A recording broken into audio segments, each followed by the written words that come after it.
now we're live. Okay, that's how this works. All right, let me do the tweet. There's a tweet. And I think... Hi, YouTube. You might notice Logan's not here. That's because E3. But let's get this show going proper. I almost forgot to record the audio there. That would have been really bad.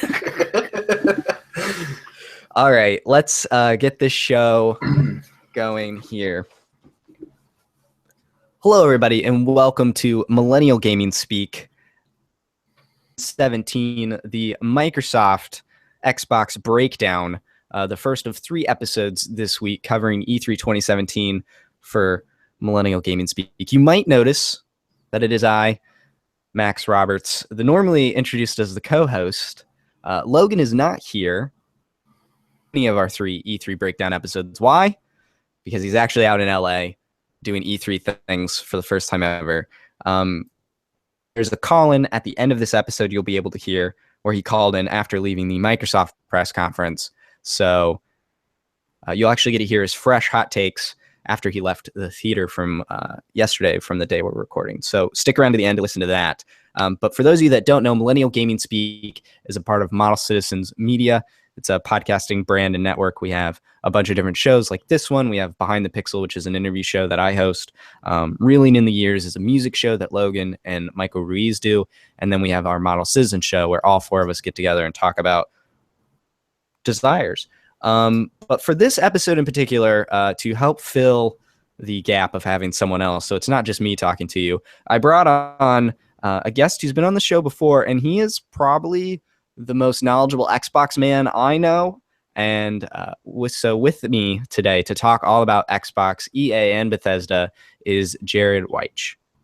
Hey, how's it going? Your friendly neighborhood Xbox guy here. Friendly neighborhood Xbox guy. And I was looking, we'll talk about these later, but yesterday I was looking at my Xbox predictions and how woefully weak and just crazy they were because I don't know anything. And Logan and I both were genuinely excited that you were going to be on the show because, at least for me, you know the most about Xbox. You are like I am to Sony or Nintendo, you are to Xbox, and I love that because I need that today, especially because there's a lot of cool stuff that they talked about, but I'm not in the weeds like you are. So I'm really glad that you're here today. Yeah, thanks for having me. Super stoked to talk about everything. Oh, it's the most magical, it's the most wonderful time of the year, as the songs would say. So let's get started then. We're gonna talk about EA, Bethesda, and Microsoft in that order. So let's just go ahead and get started with EA Play, which started on Saturday. It was an hour long, I'd say, but they really didn't have a ton of actual games. I think they had 3 sports games, Need for Speed, an indie game, and then some Star Wars and BioWare's new game. The show, they started with a drum line, the Patriots drum line, and I hate the Patriots, so I was particularly a little upset about that. But Jerrad, what did you think about Madden? So first off, I also hate the Patriots. I also dislike Tom Brady. So like seeing like 12 people out there in Tom Brady jerseys was bad. But I do like the musical beginning. I think this is quote unquote a lot of people learning from Sony. I think that it was a really interesting way to start it outside of them wearing Patriots jerseys. But yeah, we got our first look at Madden 18 Long Shot, which was actually teased in the Madden 18 teaser trailer that came out a couple of months ago, or maybe a month or so ago when they first announced Tom Brady was on the cover. We just got like a brief tease of it. We didn't know exactly what it was going to be. I forgot he was on the cover. Why'd you have to remind me? Unfortunately. So yeah, this was the big unveiling. I think it was really cool. I mean, it's heartfelt, it's serious. It has one of the actors from Moonlight, which I can't remember his name off the top of my head, but he's a really good actor. He's kind of blowing up now, which shows that they're taking this more seriously than you would think, because I'm pretty sure that guy isn't cheap. Probably not. So Long Shot is their single player story, right? Kind of like they did with FIFA the year before. Yeah, and I think the biggest thing, two of the biggest things that came out in a press release afterwards is it will not feature a single loading screen, which is kind of crazy, in the entire Long Shot mode. And also you will not play a single NFL game, which I also think is huge because I do think that gives it a reason for people to actually go into the mode and play it. People no longer have NCAA football as an option to play anymore due to collegiate athletes wanting to get paid, and there's that whole situation with the NCAA right now, and their likenesses being used in video games. NCAA was kind of skirting that line because they use the collegiate mascots and stuff like that, but the players are never named or anything like that, and people could input their own specific rosters. But anyways, I think that Madden 18 Longshot actually bridges that gap a little bit because since no one has the ability to play NCAA football anymore, they still want that collegiate experience. And having a single player like this where you're basically guiding the decisions and actions of somebody through the NFL Combine, which is kind of the workout they do before they enter the NFL and him getting drafted. The other thing that they also said is that Longshot actually has multiple different endings. So you can end the single player mode and be drafted number 1 or high pick. You can, and they didn't say specifically all the endings, but they said you can even finish the game without even making it to the NFL. So there's multiple endings to the story mode. So I think that's huge. Oh my gosh. It does what people have asked of adding more content to a yearly sports franchise that a lot of people see as just like a roster update. There's a lot more that goes into it. Yeah, that's very true. Yeah, I think it's adding more content, adding more value. In the recent years, FIFA Ultimate Team and Madden Ultimate Team have blown up. It's probably EA's biggest moneymaker. They're the basically collectible card games inside of these sports games. And even though those have added value in terms of time being played outside of normal franchise mode, I think adding a single player even adds more content there. Also, later on in the show, we saw FIFA have a sequel to their story mode that they introduced last year, which I think is really promising for Madden players because that shows that what you invest in this story mode will more than likely be continued next year. So there is even more value there because it is not a one-and-done story. So I think that's huge as well. It's when they specifically announced the sequel to the FIFA story, I actually was a little confused. I didn't know if the Alex character was a real human being or not. It was even more confusing to find out he has a verified Twitter account with only 2 tweets. So it was baffling. But the idea that they are having this sports narrative continue over and over, and it sounds like in Madden, even having your choices impact potentially next year's Madden game as far as your story and your playthrough, seems to be pretty interesting, and keeps it fresh, gives you a reason besides the new multiplayer tweaks and like the core gameplay changes to come back and buy Madden. I've never been really a sports video game kind of person, but this is them invest into this side of games industry and development into a sports game. It spices it up, and even draws in people like myself that really care more about stories and things like that into playing a sports game. Granted, if the story is good or not, and we'll just have to kind of wait until we hear about that. I did never remember hearing anything about the FIFA story mode in particular. The interesting thing to not to interrupt you, but no, go for it. People tend to forget like EA owns BioWare, so of course if they introduce a story mode, it's going to have these decisions that kind of affect the outcome. That's like BioWare's thing, you know.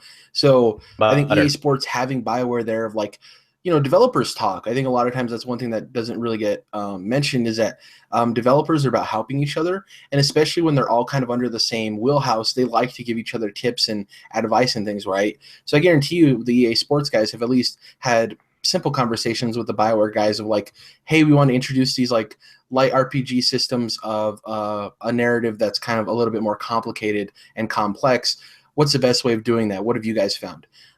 Because the fact that it has multiple endings, I think that they did take a lot from BioWare in that, which is cool. You even see that within Microsoft with Turn 10 and Playground Games, where they have this connected pipeline for the Forza games, and now they're essentially flip-flopping every other year. And, you know, so when Forza Horizon adds weather, then Forza Motorsport is going to have weather next time. And then, you know, all these different things, and they help make as they work together under the same not studio brand, but publishing brand. So it works out for them. The next kind of stuff, we're not going to go like super deep into each show. We're going to talk about mostly the things that we both thought were big highlights, but we'll kind of briefly mention everything else as well.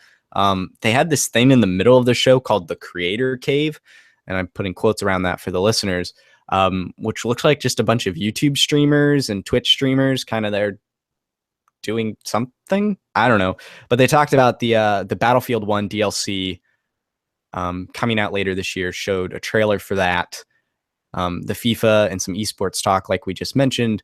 They even showed off Need for Speed Payback with a short mission, and it looked very fast and furious to me, which I'm okay with. And Burnout. There was a lot of Burnout inspiration in it too, I think. I've never played Burnout. What kind of racing is it's more arcadey, right? Where you like can crash things and stuff? Yeah, but the big thing with it is crashing. And a lot of the slow-mo shots they show in there seem to be at least slightly inspired by Burnout. Okay. Yeah, so I think there is some inspiration there of, yeah, it's very fast and furious, but I do think they, people have wanted Burnout forever, and I do think that there was a way to kind of have Burnout without having Burnout for the emphasis on the crashes themselves. So I think it was pretty cool. It was. I'm pretty picky about my driving games. The last Need for Speed Horizon, or not, sorry, Forza Horizon 3. Gosh, getting on my driving game, because that game is absolutely amazing. But before that, I think it was like Need for Speed Most Wanted from like 2013. Like I'm stupid picky about my driving games. The next thing they did in the show was they talked about their EA originals again, which gave us games like the character's name is Yarny, but that's not the name of the game, is it? Unraveled. That was one of the games and whatnot. So a new one, and only one, was made its debut, and it's called A Way Out. It's like a prison break game, and it's co-op only. You can only play it with another person. It's from the guy who did Brothers: Tale of Two Sons, right? Yeah, one of my favorite games. I love that game to death. I've never played it. I've been told now that A Way Out is out, or announced that I need to play the Brothers game. I think I have it free from somewhere. I don't know. You lose track of all these games, but it's this co-op split screen game. He wants you to be able to play it. He would like you to play it on the couch, but you can play it online. But either way, it's still split screen. And so like Jerrad could be playing, walking around an environment, and I could be in a cutscene, and you can see him moving, and you solve puzzles and interact together. It sounds very unique, which I think is kind of the coolest part about it, is EA putting money behind this, because it doesn't look like an indie game. It looks very well produced. Seems pretty high quality, but they're putting money behind this very unique idea, and it really is closed off idea, kind of like Skyward Sword is motion controls, and so that is a barrier. Everyone has to play that game with motion controls, and so with A Way Out, the barrier is us to play with. I'm curious if they're going to have the ability to just find someone else to play with, or you have to have a friend, like in Destiny when you're doing raids and stuff. Oh, yeah, I don't know. I thought you were just going on. Yeah. No, I did it. It's like, I think that's all I got. Yeah. Yeah. The interesting thing here is when they brought Joseph, I don't know how to properly pronounce his last name. I think it's Ferris, or it might be Ferris, which is interesting. His brother is one of the lead characters in this game, and his name is Ferris, which is really weird. That tweet. I think when they started talking about EA Originals, which I think was Patrick Sutherland was the one who came out and talked about it. And he's like, oh, we've been working with the creator of Brothers: Tale of Two Sons, and we want to show you his next game. The last thing I would have predicted is A Way Out. It does not look like an indie game. It looks like a mid-tier to like a 2.5 a game. Like, it looks solid. You can even, somebody who's not super into games, they might even see it as a game up there with the likes of like Uncharted and Halo, and I'm not saying it's to that level, but the eye test anyways, it looks like more than an indie game, right? Mm-hmm. And I think that limiting it to specifically co-op is great, because that's the creator's intent. And I do think there will be matchmaking systems in it, and you'll be able to find people randomly. The beauty of it, though, is I think, yeah, there is a certain way you're supposed to play this co-op. You can't play it any other way. The beauty of it is he stresses couch co-op, and that means that I don't think that the limitations of it, you have to play co-op, aren't the same as motion controls, because I don't think they harken to the same difficulties. I don't know. It's odd. I think and even it won't be outdated. Motion controls like Skyward Sword having, for example, an HD remake of Skyward Sword would be very difficult because motion controls are fundamental in that game's design. But co-op is something that has been around almost since the beginning of video games, having two people play together. So it's not like it's locked behind something, but it is a unique gameplay thing that everyone is going to have to play a way out. There will be no, I'm sure some streamer will have like two controllers next to each other and try to play by himself, but the vast majority of people will have to play with someone else. And the huge thing too is Joseph, the creator of the game, is someone who likes to change up what the player is doing at all times. In Brothers: A Tale of Two Sons, the main mechanic was that you controlled one brother with one stick and one brother with the other one. But through that entire game, what you were actually doing and how you were implementing that mechanic specifically changed. It felt refreshing over and over again. And it didn't feel like it was changing for the sake of changing. And I think that's one of the biggest things, because he made that an emphasis for A Way Out of, you're constantly going to be doing new and different things. He's like, you're going to be doing everything. Well, maybe not everything, but you're going to be, you're going to be doing a lot. And I think that's huge. My biggest dream, to be quite honest with you, is that somehow he's eventually able to work on Army of Two. Army of Two is one of my favorite franchises, and though that wasn't pitched as a game where you only play co-op, the best moments playing Army of Two were co-op. It had two main characters, and I played that game with a friend co-op, and it was one of the best experiences I've had in gaming. Those games aren't necessarily 10s, but the experience of playing with somebody else is huge. And I hope that maybe someday, because it seems like the way Brothers works, where it's not two people as individuals, but you are controlling two people in the game, and now this game is two people as well.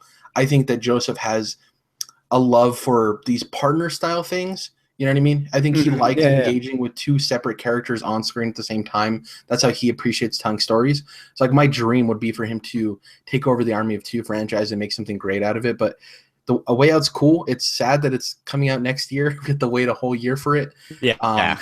You have to but wait. I think this has been the most heartwarming surprise, I think, of E3 so far. It was really cool to see. I would have to agree. It was definitely, I think, so far my favorite surprise announcement. It came out of nowhere.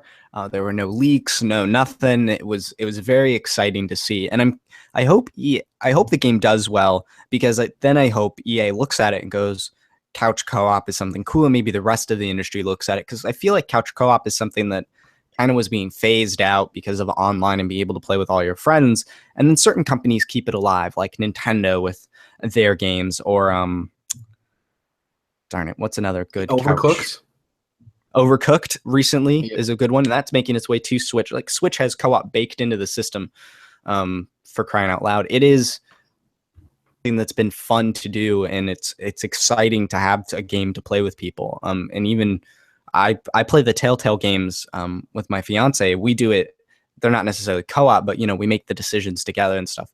So I think having a game specifically designed for it is going to be very, very exciting. I can't wait to get my hands on it. This is Joseph's second game. Like, think about that. He made Brothers, which is a hit. He's making A Way Out, which looks phenomenal. Like, this guy could be a major player soon.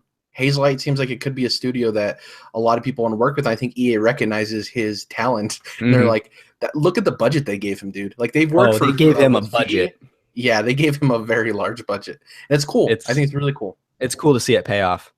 The next thing that EA did was tease BioWare's new game. Mass Effect Andromeda, coming out a couple of months ago, to, I'd say, lukewarm reception, not as high as everyone thought it was going to be, due to some technical issues and story just not shaking out the way people hoped. I did not play the game, but I know Logan has said on the show before that it's just he expected or wanted. It was kind of a letdown for him.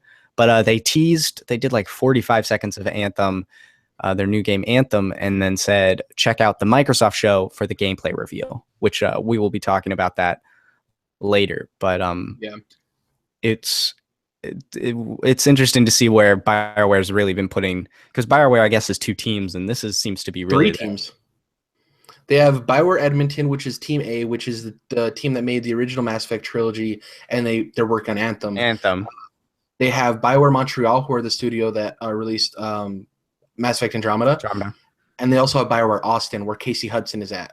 So they have three major studios. Is the Hudson one the guys that do Dragon Age?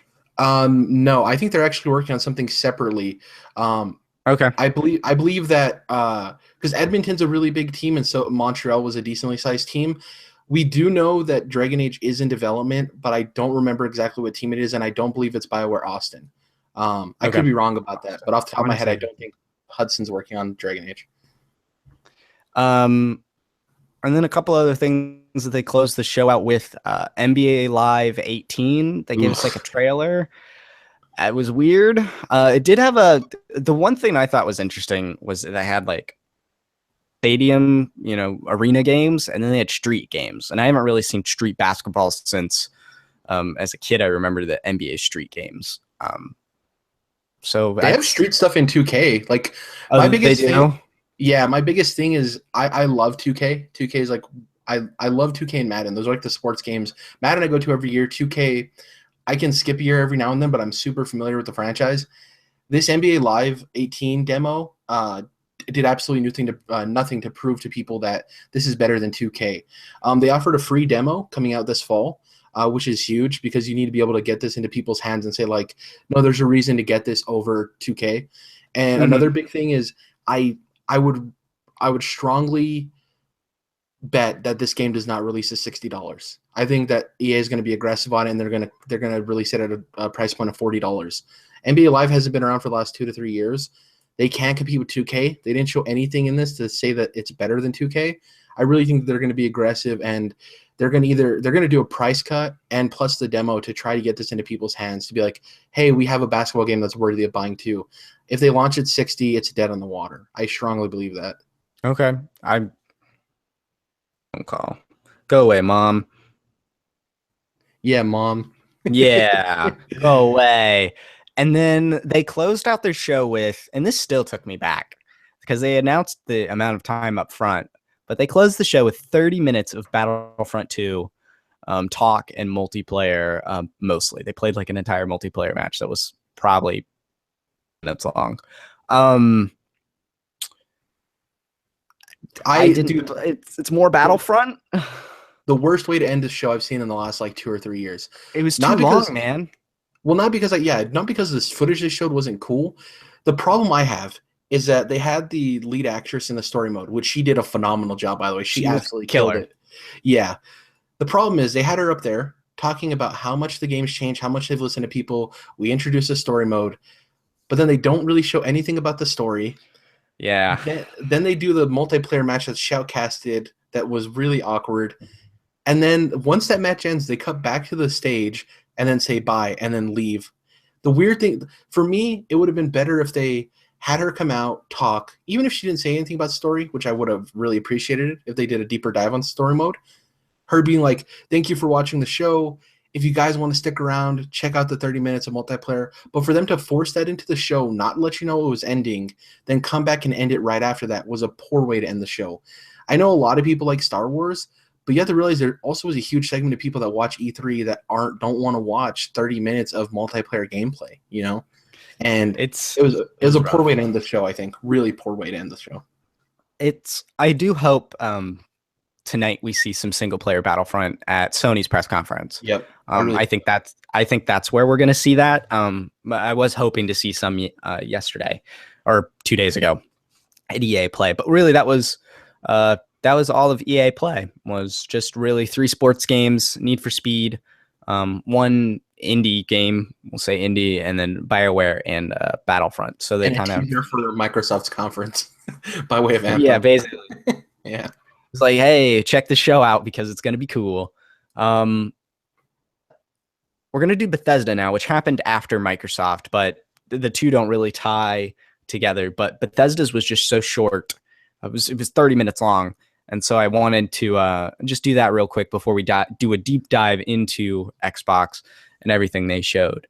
And I think, and Logan might reiterate this when he comes onto the show proper next week, it really seemed like the Bethesda showcase was something you had to be there for because they did this whole theme park themed area. Like there were a bunch of different areas for each game they had, and even the games they announced after the show had their own special areas. It really felt more, because the show itself was 30 minutes short and sweet with only 3 things we didn't know about. Yeah. Or things we didn't know about. It was, and for me, it was at 1 o'clock in the morning. I was like, all right, or 12 o'clock or whatever. It was late at night. I was like, all right, I wish there was a little bit more here, but it still seemed cool. Pete Hines came out and opened up the show with games from Bethesda that are coming out this year. Actually, every game we saw is out this year before the end of 2017. The two VR games were Fallout 4 VR, which was announced last year. That is coming out this year finally for Vive only. So on the PC games. And then finally, Doom VFR is coming to Vive and PSVR, which I'm actually really excited to see it come to PSVR. Doom was out of left field for me. I was like, they're going to put Doom in VR? That sounds very daunting. Sounds like a stomach ache. Like, because Doom is all about how fast it is. Kinetic movement, VR, yeah, and VR itself is, I mean, the refresh rate and stuff is obviously very quick so you don't get sick, but I'm worried about how people are going to feel in Doom. It's going to be a lot. It's like just throwing it at your face. Well, I think that they did a good job of demoing it, though, that there's going to be a part of the game where you're running around shooting, but they did show a lot of parts where you're working with systems or you're like turning switches, and like, so I think they're going to pace it really well. I hope anyways. It doesn't seem like, my fear was that it was going to be Doom from front to end of you shooting nonstop, and it seems like they are going to break it down to like there's shooting sections, but then there's also going to be sections where you're like messing around in this world. I think the biggest thing with the VR in general is your experiences in it from just an exploration standpoint are super important too, and I think they get that. I think that's why there's going to be sections where it's like, no, just make yourself feel as if you're in the world of Doom. You don't have to worry about shooting all the time, and I think that's cool. Yeah, I'm very, very excited, especially since it is on PSVR. I think going to be $30, so it shouldn't be. I imagine it'll be kind of like Arkham VR, maybe a little longer, but it's going to really just kind of immerse you in that world and make you feel like the characters in that world. Because that was something that Arkham VR did so well, is it made you feel like Batman without being an entire Arkham game. So it was really cool to see that game kind of announced. That was really kind of a great way to, I think, start the show. Did you have anything you wanted to say about Fallout 4 VR? I kind of brushed over it because it was announced and it is just Fallout 4. I think this is huge from the standpoint of Fallout 4 is a very big game. It's a very long game. There's a lot to do in Fallout. And I think that this is huge. Like Resident Evil 7 being played front to back is cool. That's a very linear, very tight experience. It is, yes. Not taking anything away from it, but it was impressive. This is another one-up, I think, of this is like, for Fallout VR to be completely playable through VR is huge. All of the mechanics and systems in that game to be able to be played in VR, I think, is crazy. It's going to be interesting to see how many people, the crossover, people who love Fallout that also have VR, that also want to play through the game again in VR. Yeah. Very small cross-section, probably. I think it's cool, though, but yeah.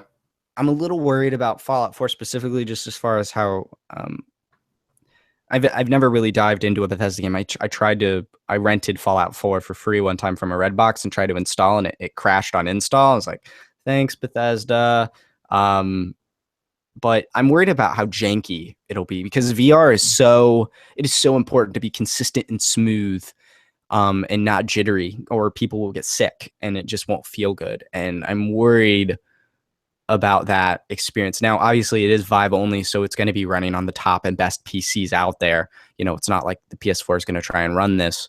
So I think that's why, though. I think that's you see why Doom is on PSVR and Fallout 4 isn't. It's because like, we need to have this playable at its peak for it to not be janky. Yeah. It makes sense. I do hope, because I think it's really cool to see a huge open world game be in VR. The kind of the middle of the show was two things. Was everything announced already with some cool little stuff thrown in. They talked about Elder Scrolls Online, talked about how big their player base is now and how Morrowind is out. I thought Morrowind was already out, but they said it sounded like it wasn't out yet. They're basically saying like, hey, go play it now. I think they're just trying to make a bigger push for people to be like, yo, there's Come a new back. expansion. Or for people who haven't ever played it yet, it's like, you haven't got into Elder Scrolls Online, now's the time. We have Morrowind. So I think they were just doubling down on that. That's kind of how it felt. And then they announced something called the Creation Club, which essentially is just mods for or created by Bethesda and paid for. So you use credits that you will pay real life money for to buy these mods in the game that will automatically and flawlessly work with your game and your save you play on. And what do you think about paid mods? I think it's fine if it's coming straight from them. It's going to be high quality.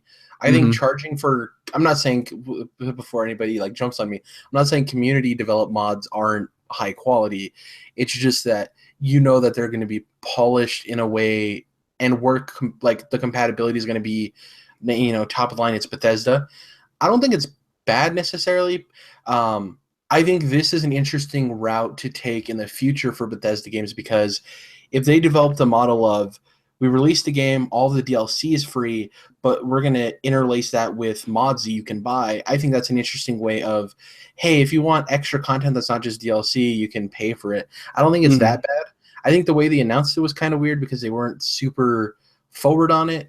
Yeah, I don't think it's like the end-all be-all, but I do think it was awkward the way they went about announcing and stuff like that, but yeah, it's whatever. It's kind of just in the middle of the show, and then they disappeared. Yeah, just like go gloss over it. There it is. The next part, the Elder Scrolls Legends, the reason I wanted to get into it is because like I think a lot of people glossed over this. For me, it's my favorite CCG right now.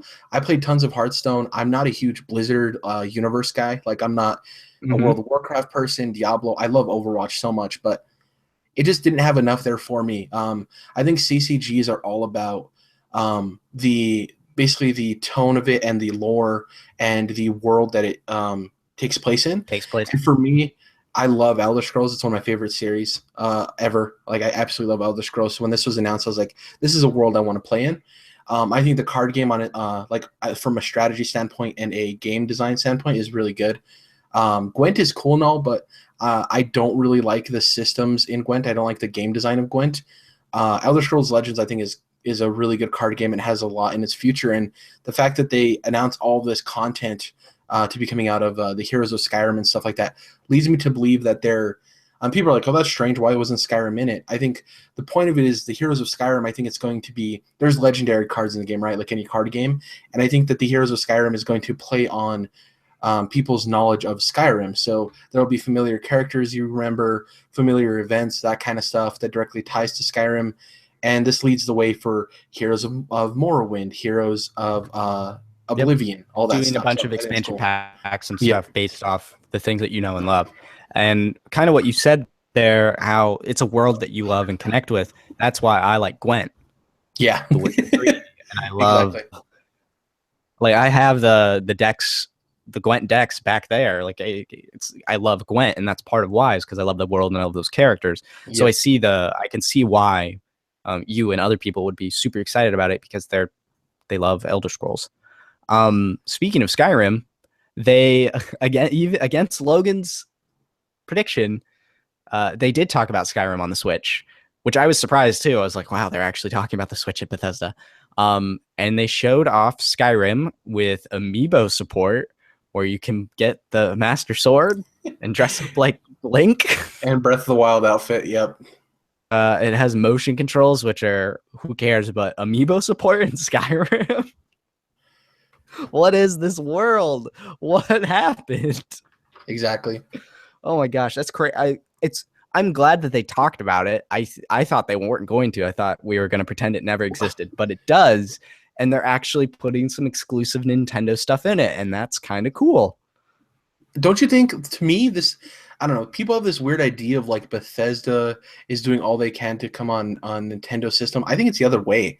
I think this being in the show is totally not a Bethesda move. I think this is a Nintendo. I think this is Nintendo, like, we want you to show Skyrim on the Switch, and we want to implement amiibo support however we need to. If we need to send a team to help you with that. And then we also want motion controls, because we have to be Nintendo and we have to have motion controls. Yeah, it's really odd. It's odd, but it is cool to see it on a Nintendo platform. And it will. The problem is people think that this is a flop. This game will sell. This game will sell very well. I'm sure. I'm not necessarily the person that's going to buy it because I've already put 200 plus hours into Skyrim. Don't worry, neither am I. Yeah, but this game will sell. Like, people think that this game is going to be a flop. This game is going to sell, and you're going to be surprised by the numbers it ships. I'm sure. The next thing that they announced was one of the things we did not know about going into the show.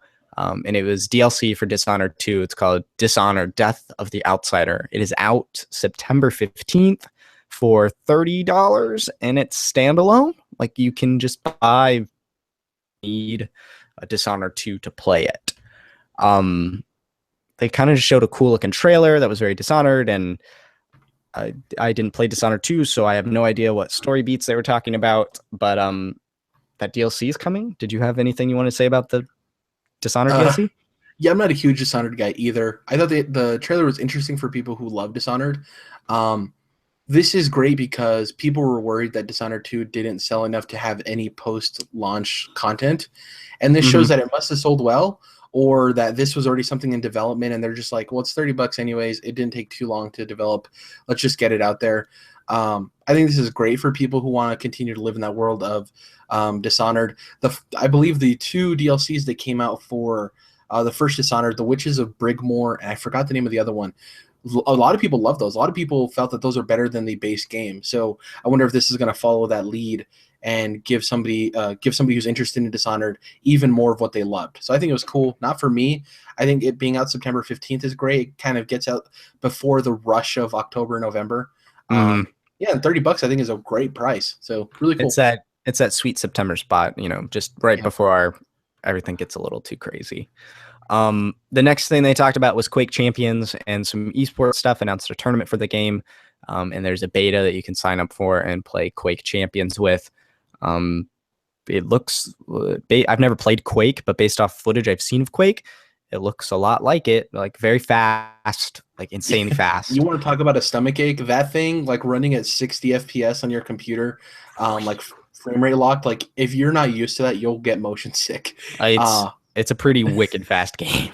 Also, BJ Blazkowicz being in the game, I think is really cool. Some people are like put off by that. I think BJ Blazkowicz in Quake Champions makes way more sense than when Duke Nukem got put into Bulletstorm. Yeah. I think it was really cool. I think it was a nice little subtle tease, like, yeah, you're seeing Wolfenstein this conference. Yeah, just like a little heads up. Yeah, exactly. I would say speaking of Wolfenstein, but that's what they closed it out with. The next thing that they talked with was The Evil Within 2, and they gave us a pretty good extended trailer about the game, showing off trailer with some gameplay stuff at the very end. The game is coming out October 13th, which happens to be a Friday, so major props on them for that date, because please stick to it, because that's just putting a horror game out on a Friday the 13th in October is just too good. Yep. It's too perfect timing. But what did you think of The Evil Within 2 and what they showed? That trailer was pretty long. So my prediction was that it was going to release on Halloween, which is also a Tuesday. So that is another very good day. Yeah, Friday the 13th, really good too. I think they did a good job of communicating what this game is. The Evil Within was I think for the most part was a cult hit. It sold decently well, but it didn't do blockbuster numbers. I think they did a good job of communicating what this game is to people who are fans of the series and people who are new to it. This guy having to go through this like weird system in this bathtub to go to his past or his future or a separate universe. It was very scary, which is good. I wasn't scared, but it definitely was like, yo, this is a horror game. Understand that this is a horror game. This is spooky. Exactly. I think at the end of it, where they showed the quick montage of gameplay was huge too, because I think they met both camps of what people like. People like these scary movie type cinematic stuff, but people also want to see gameplay. And I think them having that montage at the end of gameplay allowed people to see that for people familiar with Evil Within, there's some new concepts and some new mechanics in the game. But for people who are unfamiliar, it's like, this is what you're going to be doing. It's an action game and it's a horror game. It's not just survival horror, hunker down. And I think the success of Resident Evil 7 and Outlast 2 will definitely benefit this game. and its release date, I think, too. I think Evil Within 2 is going to sell surprisingly well. I hope so. I'm very intrigued by this game. It looks pretty good. I love a good horror game. And if Logan was here, he would make fun of me for not finishing Resident Evil 7 yet. But I'll get there. I promise I'll get there. And then kind of like we mentioned not long ago, they closed out their 30-minute showcase, which I think we'll talk about here and maybe at the very end. But they revealed Wolfenstein 2, the new Colossus, with another kind of extended trailer, and it is coming out October 27th of this year. That trailer was all over the place for me. Started with this weird teaser thing, like TV show. It then went into some gameplay, and then there were cutscenes like all over, and then it was like they took Wolfenstein 2, threw it in a blender, poured out a drink, and was like, "Here, drink it. It's Wolfenstein 2." It was crazy. Yeah, I think that this, besides their presentation, their conference taking place like outside, that was a huge reason why it was like later at night, because they didn't want people to die of heat exhaustion or get sunburned. I think the other thing is that they wanted to be able to curse. There was quite a bit of cursing in the Wolfenstein 2 extended trailer and demo. P. Hines came out afterwards and like went crazy. Yeah, but this is streamed online, so it's not like under FCC, right? So it's not like TV where you have to do it late, right? Yeah, I think it's just from a company perspective. They're like, there's going to be less kids watching. I think it's like from a person. That's kind of ironic, because they did open the show with that montage of all their kids. Yeah, their families. It was a little. I could be reading too much into it, but as far as Wolfenstein itself, first of all, it's I like that it's Wolfenstein 2, the new Colossus, not just Wolfenstein, the new Colossus. I think that communicates obviously that it's a sequel.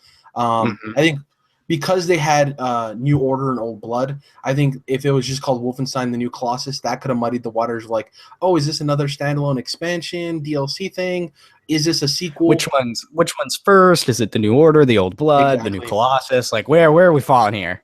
Exactly. I think Wolfenstein 2 makes it clear. I think the game looks incredible. I loved the first Wolfenstein. Like Wolfenstein and Doom are like some of my favorite games the last couple of years as far as shooters go. A lot of people had complaints about the beginning of Wolfenstein, and though I don't necessarily super agree with them that it was as hard to get through, I do think that the beginning of that game was the worst part of that game. But introducing the villain right away, I think, was huge. Introducing the humanizing moments of them sitting in that diner and the Nazi officer walking in, getting a milkshake, acting like everything's cool, and then asking him for his ID. Showing new characters. One of the big things of the first Wolfenstein was the rebellion group you come to meet and work with. And I think having a couple of those old characters plus introducing two new ones, the black woman with the big afro that has the dud grenade and that other guy, I think it's really cool. Showing BJ Blazkowicz with a family now, or a family in the making, I think is huge. That can lend towards the direction of this franchise of how exactly it's going to play out. Yeah, the introduction movies of like the 1940s television show were interesting. I think those would be better played off in like actual marketing and not so much at a conference. But yeah, I'm excited for Wolfenstein 2. Same release date as Assassin's Creed Origins, which we'll get into with the Microsoft conference. But I do think they're different audiences. It's just cool to see for sure. Wolfenstein 2 come out this year. I was under the impression that it was going to be their spring game next year, because Bethesda for the last 2 or 3 years have had that big spring game right before E3. They had Doom, they had Prey. I thought this was going to be it. I know we're going to go into the closing of the show now. Really quick before we talk about the actual length, I think it was weird that we didn't see any Prey DLC. Last year we saw, even though Doom released that quick, they talked about Doom DLC. So I wonder if they're just not planning any Prey DLC. I think it sold pretty well. I didn't review terribly either. So it's odd to me that there's not going to be any Prey DLC. That leads me to believe that since we didn't really get Dishonored 2 DLC talk last year, and then we had the standalone, maybe that's the game plan next year too, of they're working on it, and then next year we'll have the announcement of this Prey expansion spinoff thing that comes out that same year too. Maybe that's their road forward. That could be. And they're both, it's both Arcane, right? Now different studios within Arcane, but it is the same developer company. So maybe that's kind of the way that they're rolling with it, because Doom was id. So it just could be the way that Arcane rolls and works better for those types of that they're creating. So maybe that was the way it shook out. But to kind of close the Bethesda discussion before we get into Xbox, I did want to talk about the fact that this was only 30 minutes long. And I felt that it really, what they showed, I felt didn't warrant a conference itself. I thought, like, when they started this 2 years ago with Fallout 4, like, Fallout 4 obviously warrants a very big showing because it's Fallout 4. And I may not be a fan of the game, or just, I haven't played it, so I guess I really shouldn't say not a fan. It's just, it doesn't tickle. Yeah. It doesn't tickle my fancy. And that warrants it. And I'm sure Logan thinks Elder Scrolls 6 is next year. Like, it just has to be. And I would agree with that. I think that makes sense. That would warrant a show. And even last year, because they just had so much last year. Prey, Doom, Dishonored 2, they announced Fallout 4 VR. They had Fallout Shelter. Like, they had a lot of stuff last year. I thought this year was pretty light and didn't actually warrant a show itself.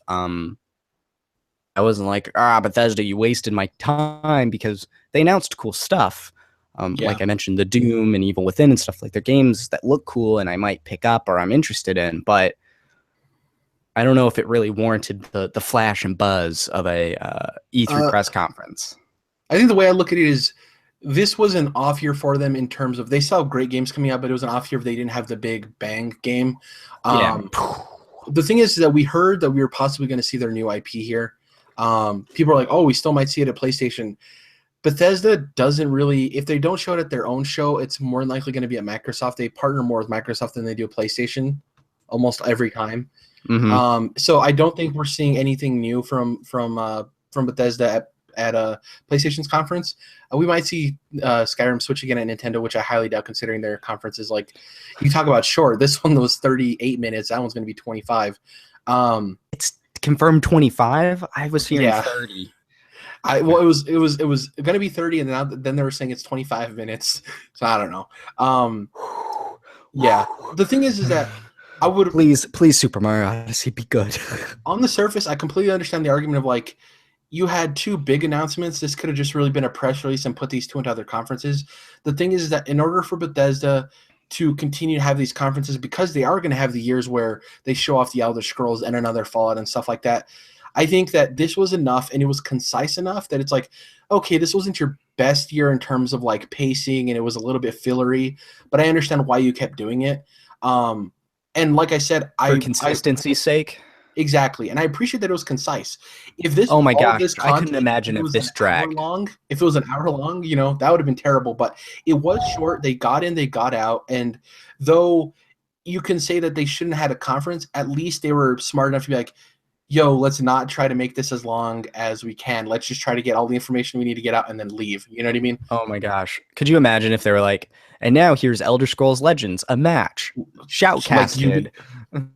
Like Ubisoft's conference last year. Like, I think everything that was announced in Ubisoft's conference was cool, but if you go back and just watch that conference, it was like 2 hours of nothing. Like, it was just just drawn out for no reason. I hope it today, because actually when we're recording, Ubisoft isn't 2 hours. They learned some lessons. Really quick before we close out and move on to Microsoft, the thing I wanted to say too is, go for it. So Elder Scrolls is like one of my favorite franchises. I absolutely love it. I even tweeted that if they showed it this year in any way, even just a logo, that I would write a haiku for one of my friend's blessing. Just I did see that tweet. I remember seeing that tweet. How unlikely I thought it was going to happen. I have to disagree with Logan. I don't think it's going to be shown next year, because we've had these rumors of Starfield, I believe it's called, their new IP. And I do think to some capacity that was intended to be shown this year. And I think Bethesda realized, like, hey, no, we want to take the approach, like they mentioned, they reiterated at the end of the show, P. Hines did, everything you saw today is coming out by the end of the year. And I think that's the approach they want to take. So I think that next year, if I was just making predictions off the top of my head, this isn't fully thought through, I could see a tease for like a Doom sequel. That wouldn't be too surprising, really, because they have been working on it since the Doom launched. And I think we get Starfield, or their new IP, even if it's not called Starfield. I think that's the huge thing too. Then we can see Prey DLC or expansion like we just talked about. We might see Elder Scrolls, but I doubt it's gameplay at all. maybe a logo and maybe a tease of what's to come, maybe just the name. But I do think it's as crazy as people who think that Last of Us Part 2 gameplay is going to show up on Sony stage. It's like, hey, whoa. I think that's going to happen. I personally think that's way too early in development, but Naughty Dog works really fast. But speaking of BioWare, like BioWare, Jesus Christ, getting everything mixed up. Bethesda, I think that they are just going to show Elder Scrolls the year it's coming out. I think that makes sense as well. I think they've really set a trend since Fallout 4 for developers to announce their game and then the game's out sooner rather than later. And you see games like South Park Stick of Truth, The Fractured But Whole. It's like been 2 years since that game's been announced. It's way too long, and we're just ready for that game. But Fallout 4 was, here's Fallout 4 out later this year. That was big, and I think Bethesda would want to stick that kind of trend that they helped. The odd thing I think is Bethesda, to me, has had the quote-unquote worst conference so far, but it has two of the games I'm most excited for, like Evil Within 2 and Wolfenstein 2 I'm super excited for. And I don't think the presentation was necessarily bad. I just don't think there was a whole lot of content there, you know? I think EA Play's conference from a structure standpoint was worse, but they did have a lot more games in there, you know? Games we didn't really necessarily know about or didn't know a whole lot about.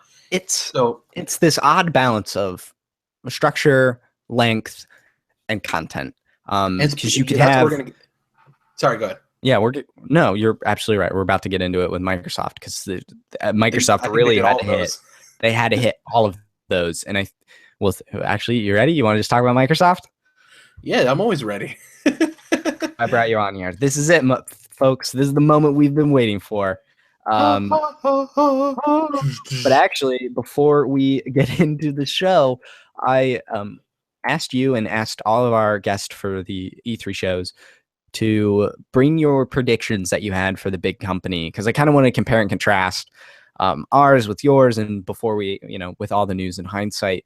So let's each run through our predictions that we had for Microsoft, just real quick, just go run through them. Yep, just do 5 predictions. Yep. Okay, so let me go through mine first. So the first thing that I had up here, I wrote down Crackdown 3, State of Decay 2, Cuphead all come out this fall. I was actually close. I got two out of 3 right. Crackdown 3, obviously, and then Cuphead.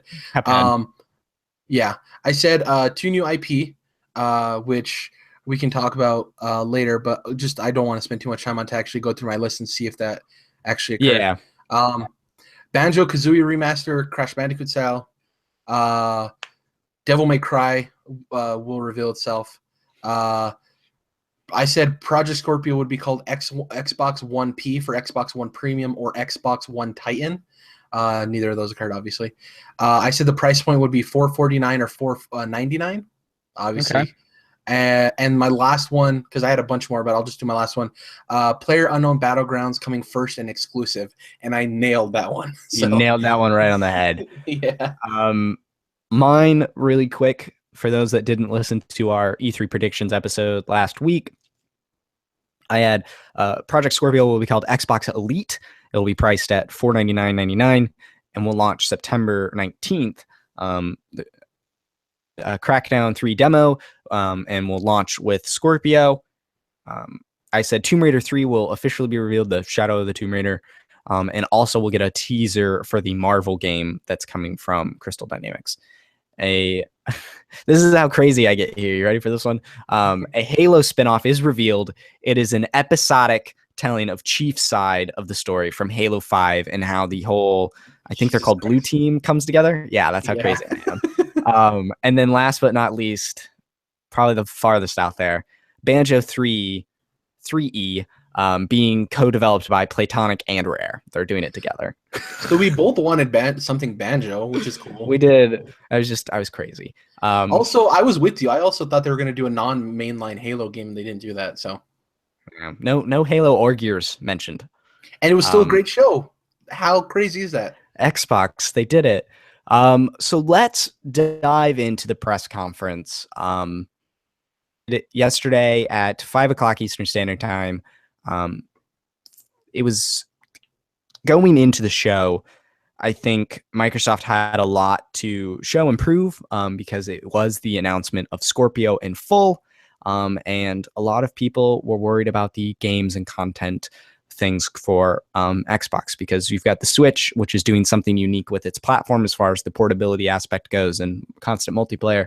And then Sony just seems to be knocking it out of the park with first party and second party exclusives. And so a lot of people were curious Microsoft would do and how the response to Scorpio would be in light of the PS4 Pro being a 4K box, how they were going to advertise and push it. And so they didn't hesitate when they started off the show. They opened up with Project Scorpio, full reveal, the box, the specs, the price. Well, the price was at the end of the show, but we'll include it here, and the date.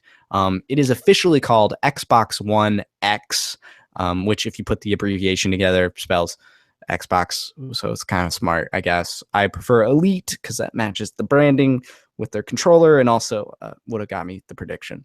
More importantly, none of the specs they mentioned were new from the reveal with Eurogamer a couple of months ago. So they kind of just went through them again, and I'll briefly mention them here. 6 teraflops, 12 gigabytes of GDDR5 RAM, 326 gigabytes memory bandwidth.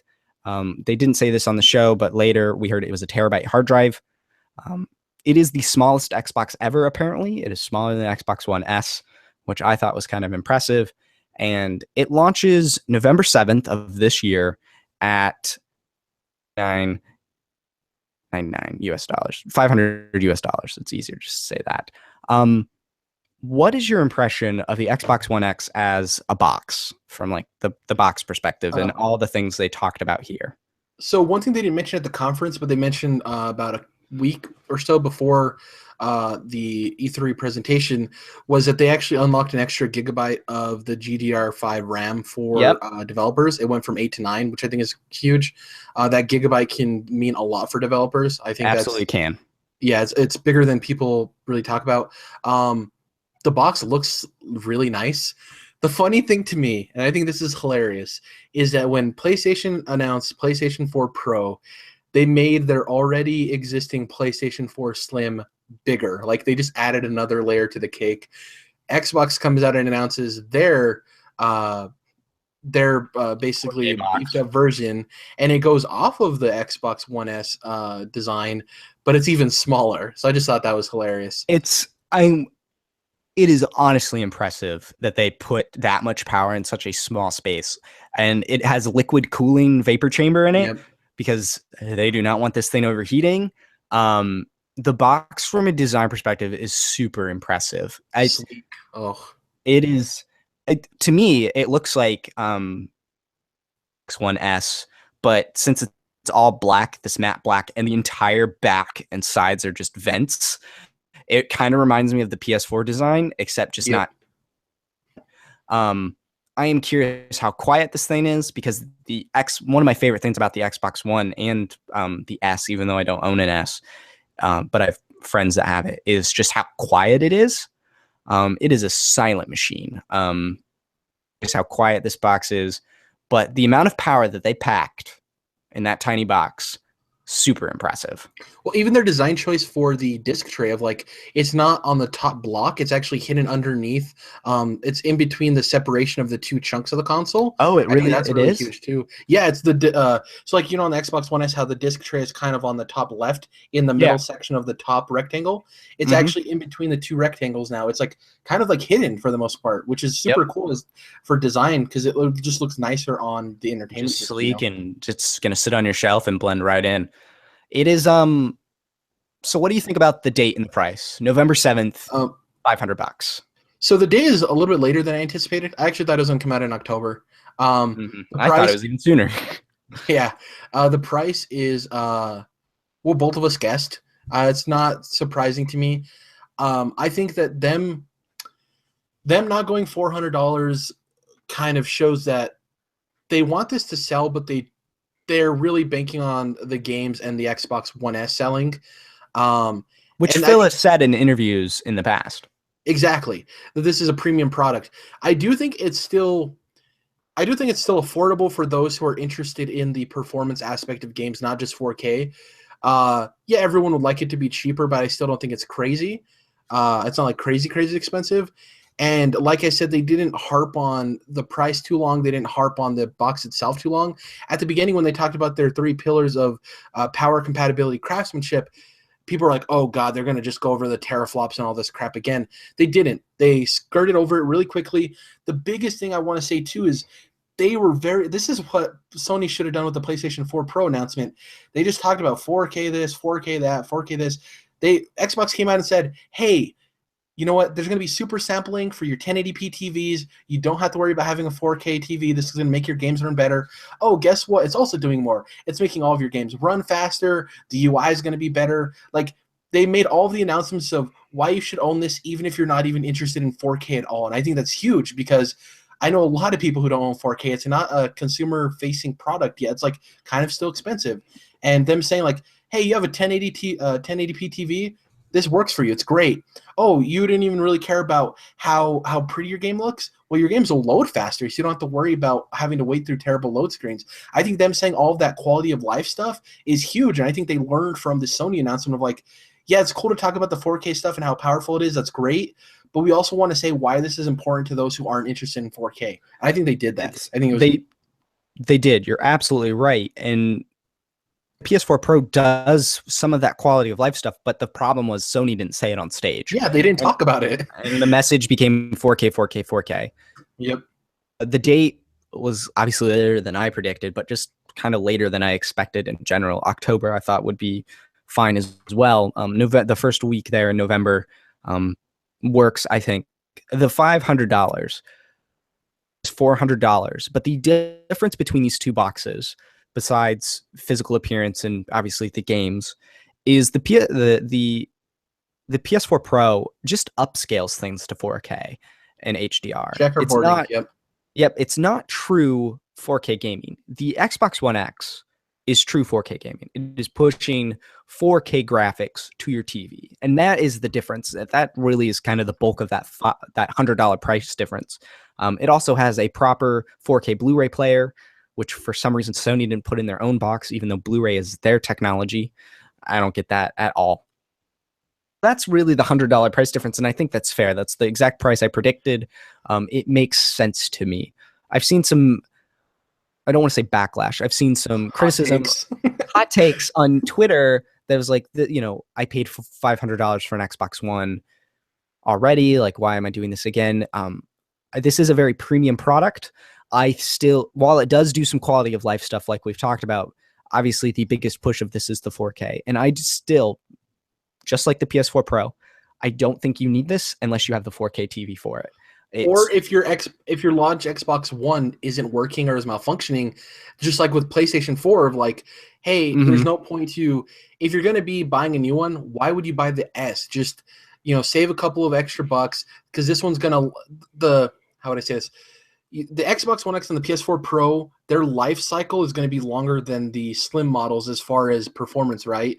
So if your thing is broken or it's not working well and you're looking at just buying another one, just save up a little bit and upgrade to these instead of just buying another S or buying because they have a longer lifespan ahead of them. Yeah. And I think another huge point is like, yeah, it's $500. I'm not saying it's not a lot of money.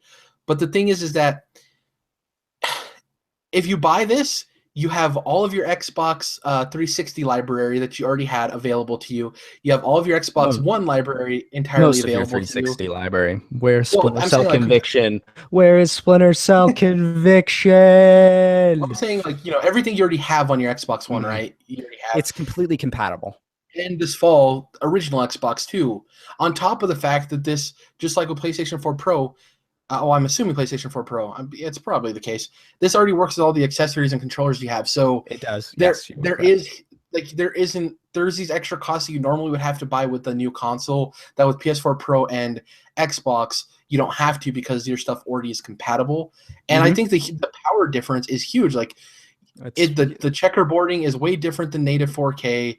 And yeah, I think it's, would I have loved for it to be 400? Of course. Like, who wouldn't have wanted to be 400? Who wouldn't love their cool new video game to be cheaper than what it was announced at? Exactly. But I do think 500 is a competitive enough price for the people to be interested to buy it. And I think that's fine. I agree. I think this box, the price justifies what's inside the box. Yep. So let's get into the games themselves, because there were a lot of games. Phil came out during one point in the show and said there were going to be 42 games on stage. 22 of those were going to have Xbox One launch exclusivity. Pretty big. So 42 games, that's a lot of games. Some obviously can be glazed over. Others deserve some attention. And they opened the show with Forza Motorsport 7. I don't think surprised anyone. Yeah. If there's a new shiny video game box, you better believe there's a new shiny car game. They also got a debut, the 2018 Porsche in real life. I was disappointed it did not come from the ceiling. That's where I looked. Logan, as you'll hear at the end of the show, he also looked at the ceiling first. He was like, where's the car coming from this time? Forza with dynamic weather, it's a better Forza game, which is cool. It's gonna look great on the Xbox One X. Which, by the way, are we just gonna call it the X? Like, what do the Xbox X? What do we call it? I think Xbone X is pretty good. Xbone X. Well, it's funny. So people were joking, especially kind of funny. We're joking that when the Nintendo NX was revealed, the X is going to give it to you. Now there's actually an X product that can give it to you. So my dream is to see it probably fits best with Crackdown or Gears of War. Xbox One X commercial with DMX in it. That'd be great. Actually, I could see Crackdown doing that. Yeah, please, Crackdown, please. Ooh, yeah. Oh my gosh. So after Forza, we got the first world. Well, I mean, Forza technically was a world premiere exclusive, but the first world premiere of, I think, any consequence far at E3. Metro Exodus, the third, correct? Metro game? Yep, third. Yeah, 2033, then Last Light, and now Exodus. It appears to be open world. Looks pretty darn good. It was like this trailer / gameplay thing. Like it was cinematic gameplay. Like there was no HUD. It wasn't, I've highly doubt some of the things that they did in the trailer are going to be able to do in the game. Like dogs off you when you're climbing a ladder. Like it was very cinematic more than it was. It was cinematic scripted gameplay. There we go. That is a great way to put it. But they revealed the game. Jerrad, you were telling me before the show that Metro is one of your favorite franchises. So what did you think about the Exodus reveal? Well, the thing is that like Metro Last Light is one of the most underappreciated games on the 360 era of games. I think it introduces a lot of really cool mechanics into the first-person shooter genre. I just think it's an underappreciated franchise. And we had been hearing mumblings about 4A Games working on a couple of games. They basically unveiled their VR game, which was like, okay, for me, it's like, whatever, I'm not into VR, right? So it's like, man, is the other game Metro? Please be Metro. And then when we see Forza Motorsport 7, literally, I'm not lying to you, the moment that it panned down and you saw the post-apocalyptic, like, snow-covered stuff, I was like, it's Metro. And then inside me, I was just building up, like, please be Metro, please be Metro. And then the moment that he lit his lighter, well, so he showed his arm, and that was like kind of the familiar HUD that you're used to with Metro, or at least like the look of it, the aesthetic. That was like the first confirmation of like, okay, I'm like 70% sure this is Metro. And then when he walked in and he lit his lighter and the cobwebs kind of caught on fire, that's a huge part of Metro too. So I was like, okay, this is like 95% this is Metro. And then when he leaves the building and he takes off his mask, I was like, okay, yeah, it's Metro. This is crazy. I think that this is cool because in the Metro games, we've had different environments and stuff like that, but this one seems like it's very it looks like it's like in Serbia or Russia or something. It's like very snow covered. There's an emphasis on like mammal type creatures, the big ass bear that comes in towards the end. I think it looks great. I think that Metro, so I said this on another show. Think of a European developer. Think of their third entry in a series based off of novels. CD Projekt Red with Witcher. That was their coming out party. That was them saying, really was. Hey, we're here to stay. Look at what we made.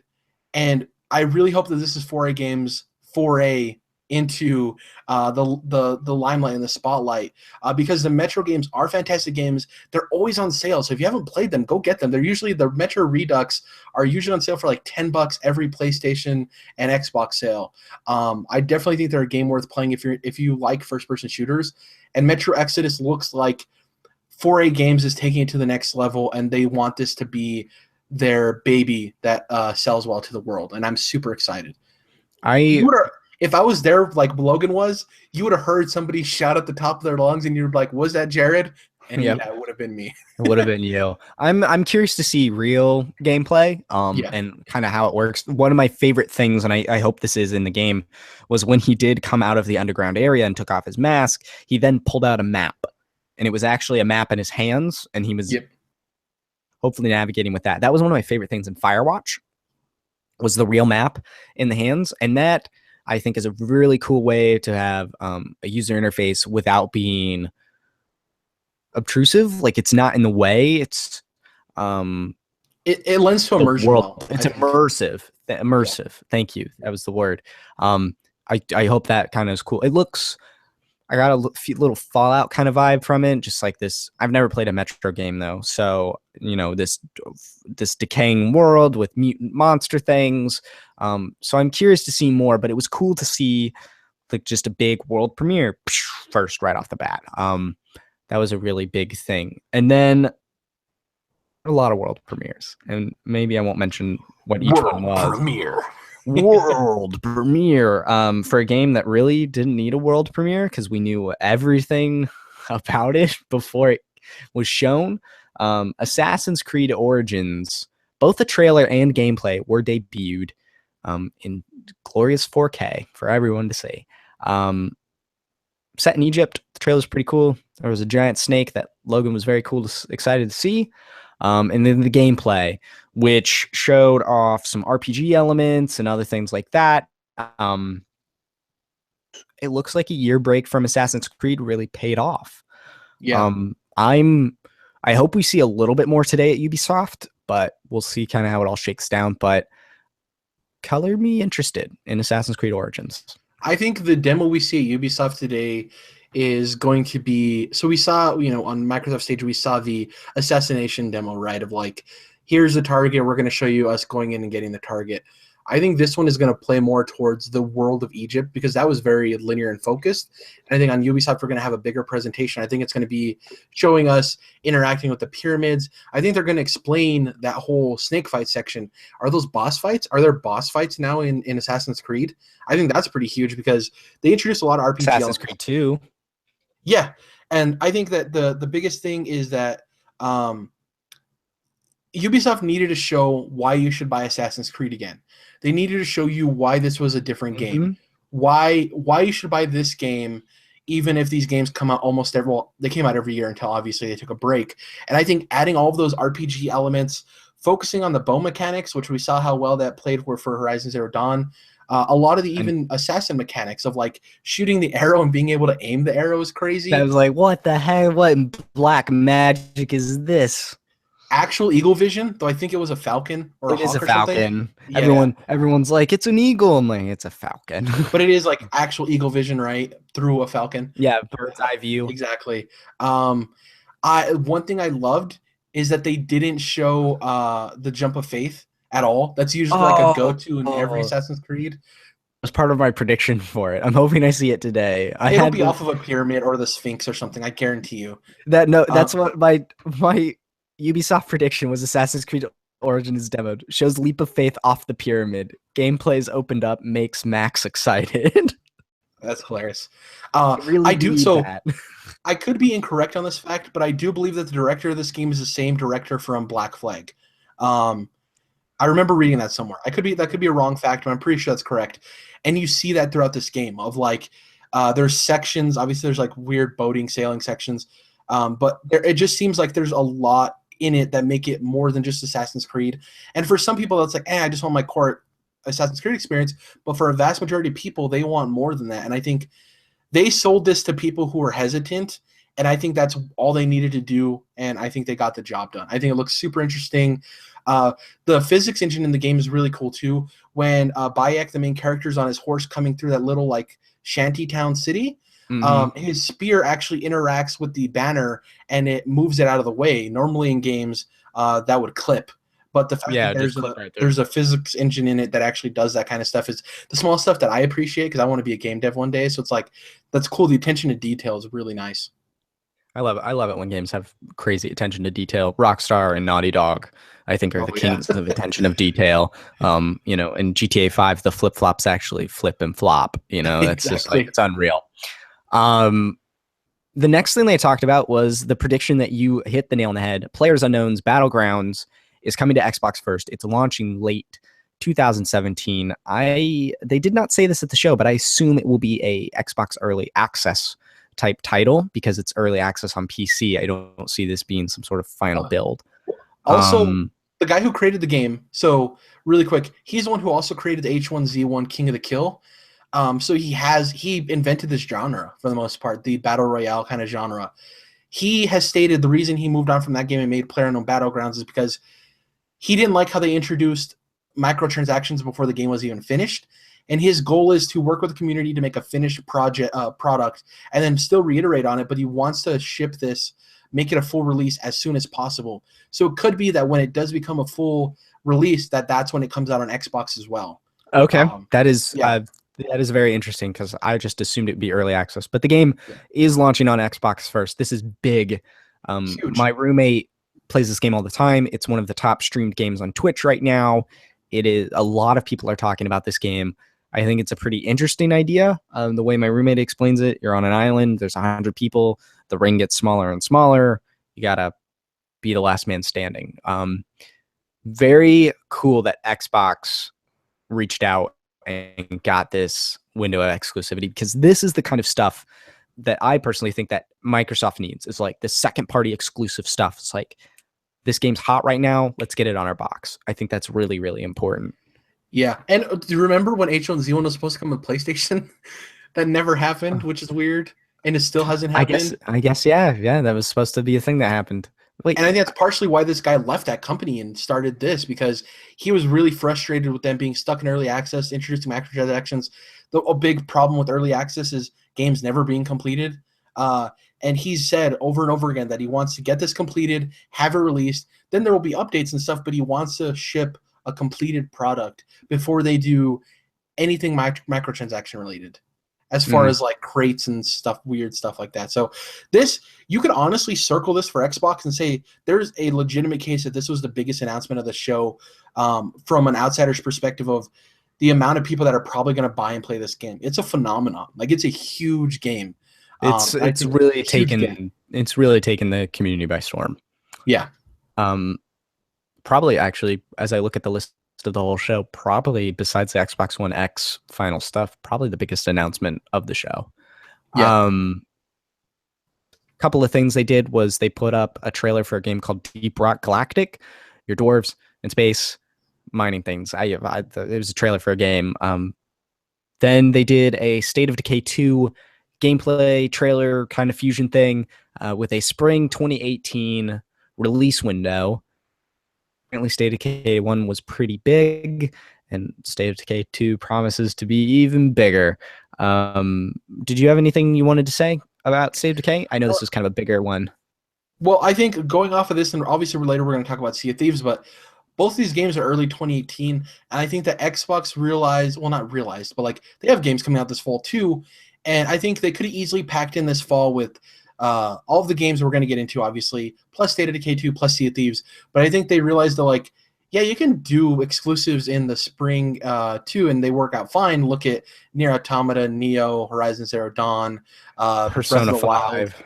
Persona 5. Like, they're like, yeah, because if early next year, if it comes out and like there's Red Dead Redemption, well, Red Dead Redemption isn't really competing with State of Decay 2. It isn't really competing with Sea of Thieves. So I think they still have room to be really popular and grow.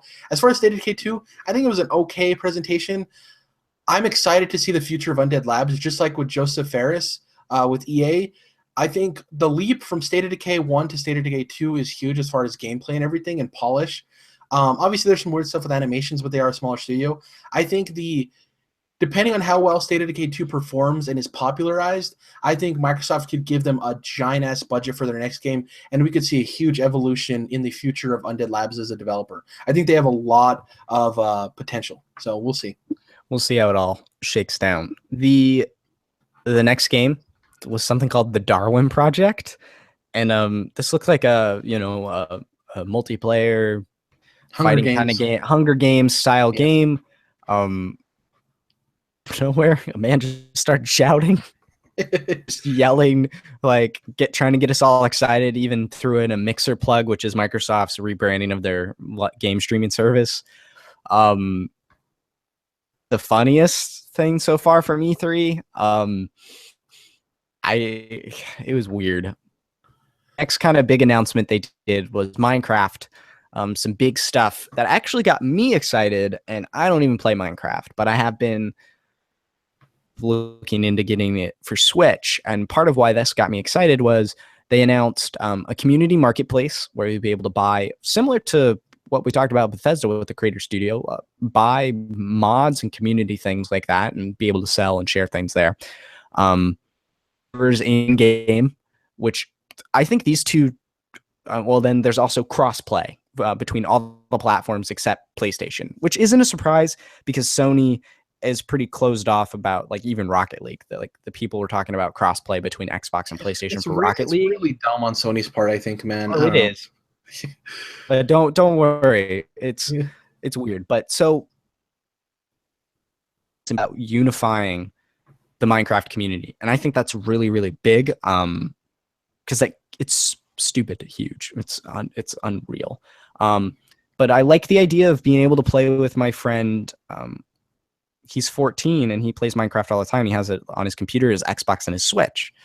And now I've been thinking about getting it on the Switch because I like the idea of the portability of it. And the idea to be able to play with him on his Xbox or something sounds really cool. The other thing they announced was 4K resolution for Minecraft. The blocky game with 4K graphics, I guess. And then the super duper graphics pack, which gave it a little bit more real textures and lighting and stuff, which I thought was actually kind of funny for the Minecraft game, but kind of did a good Minecraft chunk. Are you a Minecraft player? Are you into the community? So I'm gonna sound super like pretentious or hipster when I say this, but like I played Minecraft before it was cool. I played Minecraft like back when they were first introducing like doors and stuff, and I played it for a very long time. I even played it when it came out on Xbox 360 and Xbox One. I've loved Minecraft forever. I went off the deep end with Minecraft, and I just have needed a break for a while. I still love the game, but I played a lot of Minecraft, right? Mm-hmm. I think all these are huge community marketplace. Awesome. They don't want to section off their community, but they also want to empower them. Great. There have been servers in game, but like they announced like massive servers, which are huge. I'm interested to see the type of mod tools they have, because that's very huge as well. For these large servers, you need to have mod tools in place, that way people don't just come in and ruin your worlds. The crossplay functionality, I think it's huge too. Every time Minecraft is sold, Microsoft gets money, so why not? This is obviously just an easy case of, why should we make it hard for people to decide where to buy Minecraft? Because the more moments people think about where they should buy it, the more moments they think about, should I buy it at all? And when you eliminate that, it's like, I'm going to buy Minecraft. I could play with any of my friends, no matter where they own it, as long as it's not PlayStation. It's not PlayStation. But it's definitely not Microsoft. I guarantee you they were like, we just want it everywhere. And Sony's like, yeah, we're good. We're good. Yeah, we don't want it. Definitely, I would agree with you that I believe it is Sony that turned this down. The 4K stuff and Super Duper Graphics Pack, both of them are going to be free. Or at least the 4K update is. I don't know about the Super Duper Graphics Pack. I'm pretty sure they said it was free, but I could be wrong about that. Those are cool. I think they're kind of cheesy, and it's like, it is kind of like, well, it's a blocky game. What are you going to do about it?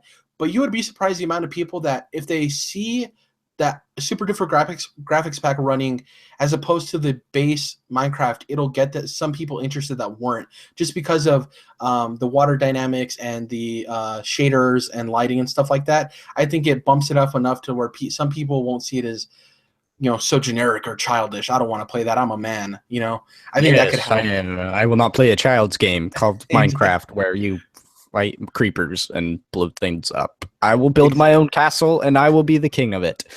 Exactly. I think it was huge. You know, as long as Microsoft has a show, they're going to show Minecraft. I'm super thankful that they didn't show anything about the Minecraft movie. They could have easily done that, and they didn't. So that's cool. Yeah, good call. Good. I didn't even think about that.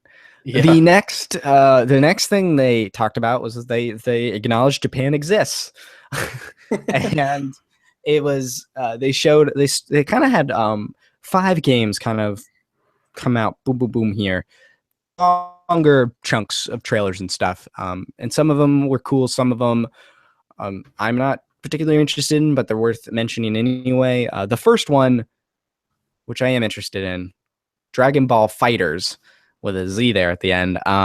This is a 2D fighting game with Dragon Ball, and as a kid who grew up playing the 3D Budokai Tenkaichi games, I love me Dragon Ball, and I love me some Dragon Ball fighting games. So I'm very, very interested in this. It looks pretty slick. Dragon Ball, it's too good. Actually, my friend for my birthday got me a Teen Gohan Super Saiyan 2 statue, because the Cell Saga is my favorite, and Teen Gohan is the best. I like the Buu Saga myself. Okay, you're a Buu Saga man. I appreciate Cell Saga though. Has there been clarification if it's Dragon Ball Fighter Z or Dragon Ball Fighters? It's Dragon Ball Fighters, but okay, just instead of an S, it's a Z. Because I was under the impression that it was Dragon Ball Fighter Z because they want people to know that it takes place during Dragon Ball Z and not Super or Dragon Ball. I could be wrong about that. I'm not sure. I didn't know if you had clarification. But as far as the game goes, while you talk about it. As far as the game goes, the 2D definitely gets me more interested. I'm not a fighting guy to begin with, much less a 3D fighting guy. That's like next level, right? The art style they always choose for the Dragon Ball games is like it embraces the show and the anime that you remember, but it is kind of a little wonky because it's in a 3D space. I think going super flat 2D art style, this looks like it's pulled out of the show. Like more than any other Dragon Ball Z game I can currently remember as far as the fighting games. It looks like the TV show. Exactly.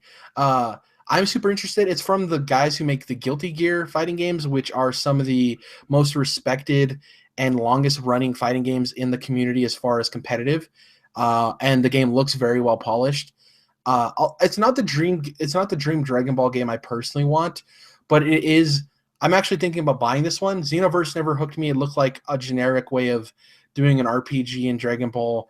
And obviously all the Budokai games and stuff like that didn't really interest me. The last one I really loved was The Legacy of Goku on Game Boy Advance. I believe that's what it was called. I could be wrong about that. It was more RPG-ish. I'm super excited for this. I think it's cool. I wasn't planning on buying a Dragon Ball fighter game anytime soon, but this one has me super interested. And the 3v3 fight style, the Marvel vs. Capcom style, I think is super intriguing too. Adds a little bit more uniqueness to it. So yeah, definitely excited. Arrow up on this game. To provide clarity on names, the Game Boy Advance game was called The Legacy of Goku. Got it. Cool. We were right about that. Also, the name of the game, as officially written, is Dragon Ball Fighter, and the Z is capitalized, but there is no space. So it is Dragon Ball Fighters, but the Z is capitalized, which I think helps clarify it's Dragon Ball Z, but it's still called Dragon Ball Fighters. It's odd. A couple of the other games here really quick was Black Desert, which is an MMORPG coming to Xbox first. Very, very cool. It kind of reminds me of the same Final Fantasy 14. Known for having the best character creator, apparently, out of all MMOs. So yeah, I've heard that as well. So we'll see how it shakes out on Xbox. I think that's just a genre that's not really met a ton on console, and to have Xbox have some sort of launch exclusivity with it, pretty cool. A trailer for a game called The Last Night popped up. It's like this pixel Blade Runner kind of game. Looks pretty cool. Curious to see more like actual gameplay of it. I highlighted it in our notes, but is there anything you wanted to kind of add about? No, it looks super stylized, and the thing with me is when it comes to indie games, they either have to be super polished and doing, like, if you're a platformer or if you're shooter or something, you have to do things very good, or you have to be super dynamic and stylized to a point that you get me intrigued as well. And I think this does that. We don't really know what the gameplay is specifically, but I'm super interested. It looks gorgeous. It's piqued, I think, a lot of people's interest. Another game was called The Artful Escape. This is probably the trippiest game I've seen in a long time. It looks like this crazy man that platforms with a guitar. Every time he makes a note, a platform appears beneath him. Looks very funky. It looks like a level in Little Big Planet, to be quite honest with you, and I'm kind of down with that. Like, it just gives me Little Big Planet vibes to some extent of like this weird misshapen world. He's kind of like puppeted too. Like on some of the movements, he's not really moving like seamlessly. It just reminds me totally of like a level somebody created in Little Big Planet. I don't know why. And that's not a bad thing to me. And I love the music of him just hitting the guitar and riffing. Oh, so good. They did looks like an anime Dark Souls. That's kind of the best. My roommate said that, and I was like, all right, I'm gonna call it anime Dark Souls from now on. So interesting. It's cool to see a Japanese game, kind of like Dragon Ball Fighters. I'm worried about the combat though. Like with Code Vein, it's the problem I have is with the teaser. They said like prepare to dine because Bandai Namco's totally playing off the success of Dark Souls, and I'm worried that this is going to somehow backwardsly tarnish Dark Souls because this is going to be attached to Dark Souls to some capacity, and this might not be a good game. So I'm kind of worried about that. Also, I personally don't like the juxtaposition of the anime characters and then the darker world around them. That's just me. I'm willing to give it a try though, because like I love mesh Souls, together. So. Yeah, just odd. Odd is a good way to put it. Yeah, I'm willing to give it a chance, but I am cautiously pessimistic. Cautiously pessimistic. All right. Speaking of gameplay, we got another gameplay demo for Sea of Thieves, and this one was much better than last year's showing. I would say 100% better than last year's showing because it wasn't like a bunch of people trying to stream the game and showing that shared world. It was instead properly narrated and scripted, and very funny with a guy doing kind of a piratey accent. It showed off sailing, swimming, treasure hunting, and combat, all with your friends. The way I described it on Twitter was Pirate Destiny. Just with rare humor, this shared world, sailing around, hunting treasure, and doing cool piratey things. It's coming out early 2018, which is a little later than I would have thought for Sea of Thieves. I would have actually put it closer to, I almost said Scorpio, Xbox One X's launch, but early 2018 is fine as long as that game comes out. Looked a little slow to me. Like I know they're actually kind of sticking with pirate time themes with how you reload the gun by putting the bullet in the chamber and then you load and cock it, but it seemed a little slow to me. And a big thing I'm worried about is I'm a huge Destiny player, but and I think Rare, I want a single player game from Rare. I don't the longevity of this game as well, because Destiny, especially vanilla, really didn't have any longevity. You were doing the same thing over and over. I'm just curious how diverse Sea of Thieves is going to be. What do you think about it? So first of all, I do see the comparisons to Destiny, but at least Rare hasn't promised a story and not delivered like Destiny. Hey, believe me, they're doing much better. Like Destiny. Yeah. And Destiny 2, to be fair, is doing a lot better than Destiny 1 did. Destiny 1, very, very, very bad PR leading up to it. So I can actually say now, because I've been under NDA for a very long time, I've actually played quite a bit of Sea of Thieves. I've been part of like the alpha testing, beta testing for quite a long time, but I haven't been able to say anything. Wait, so we have a scoop? We have a hot scoop right here? Well, I don't know if it's a hot scoop. The game plays a lot better than it will ever show. I guarantee you that. No matter how much humor, no matter how much quippiness, how much they show of the game, that game, you'll only know if you like it if you get your hands on it. Like, so I was hesitant to, not from the perspective, I don't think it's going to be a good game, but I'm like, is this a game for me? Whatever. Like, well, the game is so fun, dude. Like, it is so fun. And it's one of those games that it's not these huge overarching events that matter most to you. It's the things in between those. It's the forcing your friend because he didn't listen to you, for all of you guys forcing him to walk off the plank. It's planning with your friends to make sure everybody's doing something. It's those moments of panic when something's happening that it's not supposed to. I do think that this game might also get delayed the beginning of next year. This is one of those games that people are excited for, but I do think it's a game that you need to make sure you release with the right amount of content. Getting the treasure in your chip and taking it to the outpost is really fun, because one thing that they didn't really cover, but they kind of did in the gameplay that they showed yesterday, was that it's a giant sea between you and the outpost. So at any point, you can get into you can find another ship. You can also get greedy and try to go for multiple treasure at once and try to stock up. Like, it's all about what you plan to do as a crew. The one thing they haven't talked about either that I think is a huge part that they haven't even talked about, and you can't even do this in the beta. Do you get to create your own pirate, or is it like every time you log in, you get a different pre-constructed pirate model? So I hope you get to make your own. Yeah, I hope so, and I hope that's part of because you're building your ship and you're building your crew and all that stuff. But I hope that part of the stuff you get too is like items for you, like a pirate on your shoulder, or like all of this stuff. Personalization, customization. Exactly. I do think that this is a game, obviously, that'll live and die with its community, and I do think everything they've said and the way they've talked about it, I do think they know how to nourish that community. And this is going to be a living product. I think, unfortunately, for people who want to see Rare do something for a while, I think it'll be a couple years. I don't think this is going to be a game like Minecraft where it goes on forever, but I do think this will be a game that lasts and is focused on by Rare, or maybe an outside studio. Maybe Microsoft gets like Playful, the guys who are making a game we'll talk about pretty soon.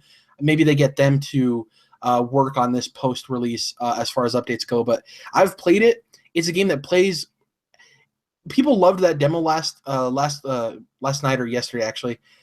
It'll play better than it could ever look, and my arrow's up on it, and I'm very intrigued by it, and it is fun. It looks slow. There are some issues that I understand why people might be worried about it, but the game plays so well, especially if you're playing with a group of friends, which I haven't even had the opportunity to. I've been playing with other people, obviously, in the beta program, but yeah, man, it's a very fun game to play. Just those little moments of panic, yeah. I can't wait to see more. And one thing you said that I'll touch on real quick before we move on is it's those little moments. And that's the same thing in Destiny. Destiny sure has the big moments in the raids and stuff, and I'll always remember the first time I've ever run any of the raids in that game. But it is the little moments with your friends, and that's what really makes these games cool. And I think that and I really do hope it pays off. I'm very curious to see more as it gets closer and closer to launch early next year, hopefully. The next couple of games they talked about was Tacoma, which is from the people that made Gone Home. Their game is launched. Yep, Steve Gaynor's game. Sounds like it's exclusive to Xbox as far as consoles go. It's like Witness or Inside. So it's going to come out, and then months later it'll come out on PlayStation as well. It seems like. Okay. The messaging is weird. Like they've said, it's weird. That's why I didn't have it in red. It's going to launch much sooner than I thought. August 2nd, which I'm very excited about because I can't wait to see what they do next. The next game is called Super Lucky's Tale. It is a sequel to that Oculus character platformer, very cute in like an endearing way. It looks like 3D character platformer, which 3D and 2D. There were sections in that trailer that were 2D platforming as well, which is pretty cool. The game has my interest. That is a genre that has kind of been in a weird flux lately. And at least from my perspective, as far as Microsoft goes, they don't really have a ton of those, especially in the Xbox One kind of era. I think, the character mascot platformer is kind of a weird, it's almost like in limbo. Like it comes and it goes, we're getting the rare collection, or not the rare collection, the Crash Bandicoot, remaster here at the end. And then we've got a new Mario game coming out, but besides, and then Ratchet and Clank was the year before. Like it's this weird flux. So I'm cool to see Microsoft put some money behind one. I'm curious to see how it all pans out here in the end. Cuphead's back, and it has a launch date of September 29th. Praise the maker. Oh my gosh. That needed a date. It's so bad. Yeah. I'm also glad they just put a short trailer up. They didn't like drag them out and go, look at everything that's changed in Cuphead. It was like, we know. Well, they were also self-referential. Like, and the thing, it's like a game you've never seen before, and then they crossed out never, so it's like a game you've seen before. Yeah. I thought that was super funny. It was like, yeah, we get it. They did good. They were short, sweet, and said, all right, it's coming out. It's coming out. They also, kind of a side note, they announced a 4 vinyl set with classic 1930s packaging from I Am 8-Bit, and it looks really good, but I'm not sure how the music's going to sound. And the composer tweeted at me and was like, it'll soothe you. So, but I don't know. I'm curious. Like, the packaging looks nice on that. It's cool. I love video game vinyls. The next really big thing, Crackdown 3 emerges from the shadows front and center, giving us a trailer with some gameplay bits and launching with Xbox One X out on November 7th. I've watched my brother play Crackdown 2 a lot, but other than that, I'm not really familiar with the franchise. Jerrad, what is Crackdown 3 just more Crackdown? Is this good? Is this what everyone wanted? Yeah, so if people liked Crackdown, so a lot of people don't like Crackdown 2 that love Crackdown. Crackdown 1 is like what people really like. And obviously Crackdown 2 is like a mixed bag. A lot of people do like it, but everyone for the most part loves the first Crackdown. Their collectathon, jeez, I can't even talk. Their collectathon games that basically make you feel like a superhero. I think it's a really cool niche-y kind of thing where it's not necessarily a superhero game, but you do a lot of stuff to make you feel empowered. One thing that they didn't really go about is showing how destructible everything was, which was kind of odd for a Crackdown game. You figured that they would kind of lean into that, but they didn't really for a lot of it. Then partnering with Terry Crews for the marketing, genius. He fits the tone so well, like so well. Honestly, at first, before you started hearing more of his dialogue and he was talking to you more as a superior, I thought they actually maybe changed the main character and he was going to be modeled after Terry Crews. I was like, oh, maybe they. I did think Terry Crews was in the game. Yeah, I do think it's smart for them to partner with him. I do think it's smart for this game to come out the day the console launches.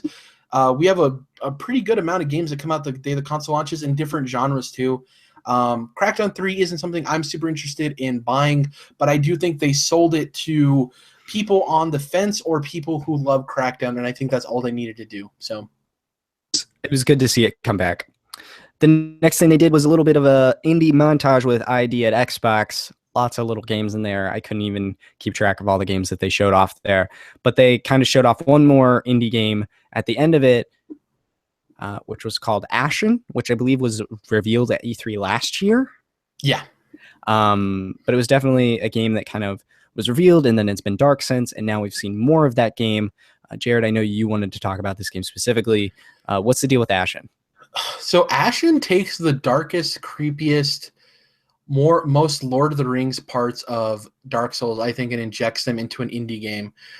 It has an art style similar to Absolver, if you're familiar with that game. The no faces, the more like less polygon, more shape color kind of design. It's kind of hard to communicate.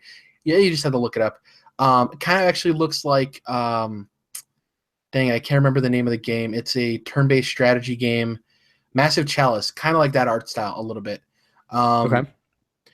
It's really interesting because I'm still not sure what there's fighting gameplay. You fight bosses and stuff like that, but I'm still not sure what the moment-to-moment gameplay is. Like, there's 2 characters. It's not really communicated if that's you and somebody else or if that's you and an NPC. There's a lot of interesting parts about it. Some of the enemy reveals are really interesting, of like the guy's walking down, somebody turns the corner and starts walking, and this like witch character pops up, or like phantom, and vanishes into the hallway. It's more spooky, and I think it's more spooky and horror than Dark Souls is, but I do think it's going to probably share a lot of the mechanics of you go through these areas with these kind of difficult enemies, and then there's going to be these big boss fights. As we saw at the end of it, there's a reveal of this like giant menacing kind of stonish creature with a giant staff or a walking stick or something, and he crushes down. It seems like there's going to be these like big area boss fight kind of moments. I'm just interested to learn more about the game. No release date yet, but this is something like definitely on my watch list of, yeah, that intrigues me. I want to play that. So that's all they got to do, really. It's blipping on your radar. Exactly. You think about it. The next game, a prequel to Life is Strange, called Life is Strange Before the Storm. It is a 3-episode run with the first episode out on August 31st. Kind of reminds me of Telltale's Michonne miniseries for The Walking Dead. Apparently, the game has a deluxe edition that includes a bonus 4th episode. I don't know how I feel about that. I don't like that. Locking special episode behind the deluxe version. Like I feel obligated to get the deluxe version at that point. But it's kind of cool to see them making a prequel. I haven't played it yet. Logan said, Max, play it. It's on PS Plus. You need to do it now. So maybe Abby and I will play through that since it's like a Telltale game. Dude, yeah, play through it. Play through it with your wife. I was about to say girlfriend. I was like, no, he's married. No, fiance. I'm getting fiance, married. Sorry. Right in the middle. Yeah, I think it's a great game for you guys to play. Like I said before we started recording, it's like 35-plus-year-old like French guys writing American teen dialogue. So some of it is going to be a little, for lack of a better term, cringy. But this overarching story and the characters and everything, the moment-to-moment stuff and the decisions you make and the time manipulation mechanic, it's a game you definitely need to play, man. Definitely. Okay. I'll make sure I queue up a download for it here after the show. The next into was the Lord of the Rings Shadow of War gameplay demo. Showed off taking over this special orc with lots of personality for an orc. Some stuff there at the end. It really kind of showed, I think, the heart and charm of the game instead of the cool, snazzy gameplay. Because back when it was the IGN first game, when they revealed it, or I don't even know if it was the IGN first, but the IGN revealed the game, that I felt like showed us off the cool new gameplay. And I thought this was more heart of the game and world. Yeah. Did you have anything you wanted to say about Shadow of War? This is, I'm going to draw a comparison and then I'll get you there. So at first it's going to sound odd. It's odd how similar Shadow of War and Destiny 2 are having to deal with the same thing and dealing with it the same way. On the surface, Shadow of War and Destiny 2 look like games that you can essentially say, why isn't this just an expansion? There's nothing new here. But they've gone in deeper and said, like, no, we're changing what a lot of people disliked about the game. For Shadow of War, it's like, yeah, some of the environments, there wasn't a lot of variety there. We're changing that up. But there's a ton of personality in these characters. For Destiny 2, it's like, well, where's the narrative? It's hard for me to find people to play with. You're making that too hard. They changed it up so you can find people easier. Also, you got more character in that teaser trailer with Cade 6 than you did in the entire vanilla Destiny. So I didn't think both of these games are like, no, our games have personality. We're fixing the issues. There's a reason to buy these. These are sequels or next levels to what we already made. These aren't simply, oh, these could have been expansions that were tagging a $60 price tag. And I do think they both have had to deal with the same issue, and they both are handling it pretty well. So I think there's a really cool comparison there of these two companies having to handle pretty much the same issues, overarching anyways. And yeah, Shadow of War, that's been a game that from when it was first announced is an auto buy for me because I love the Nemesis system so much, and I love Lord of the Rings. And yeah, this isn't canon, but we're not getting any canon games anytime soon. So never. It's actually, I love Lord of the Rings is one of my favorite series of all times, both the movies and the books, but I never played Shadow of Mordor, which is kind of surprising because it essentially sounded like, City Arkham Knight combat with Lord of the Rings and then a really cool Nemesis system, which sounds super intriguing. And the fact that no other game really has taken that idea is kind of surprising. And then watching the Shadow of War gameplay, I was like, man, I should just play this game. I should, because I love, it sounds like a perfect game for me. I just flew by me. I missed it. The next game they showed off was a sequel to Ori and the Blind Forest and the Will of Wisp. They did a trailer, no gameplay, opened up live with some piano tunes, which was kind of cool to see. Harkened a little bit back to the Sony press conference last year with a orchestra. So it was cool to see some live music. A lot of people love Ori, so it's cool to see them making another game about that, I thought. Yeah, Yeah. I love Ori and the Blind Forest. Like, it's an Xbox exclusive that like really never gets talked about. It's some of the most beautiful art you'll ever see. Speaking of, I know this isn't about this, but Ubisoft better show off some UB art games. I want a sequel to Child of Light. I want a sequel to Valiant Hearts. I want something UB art. Give us that UB art. And that's what Ori. Surprise! Mario Cross Rabbids UB art game. Oh God. And that's what Ori does. Is it's a beautiful game. I'm very particular about my platformers, and I really like the way Ori plays. A funny side note: are you familiar with the game Outland? No, I am not.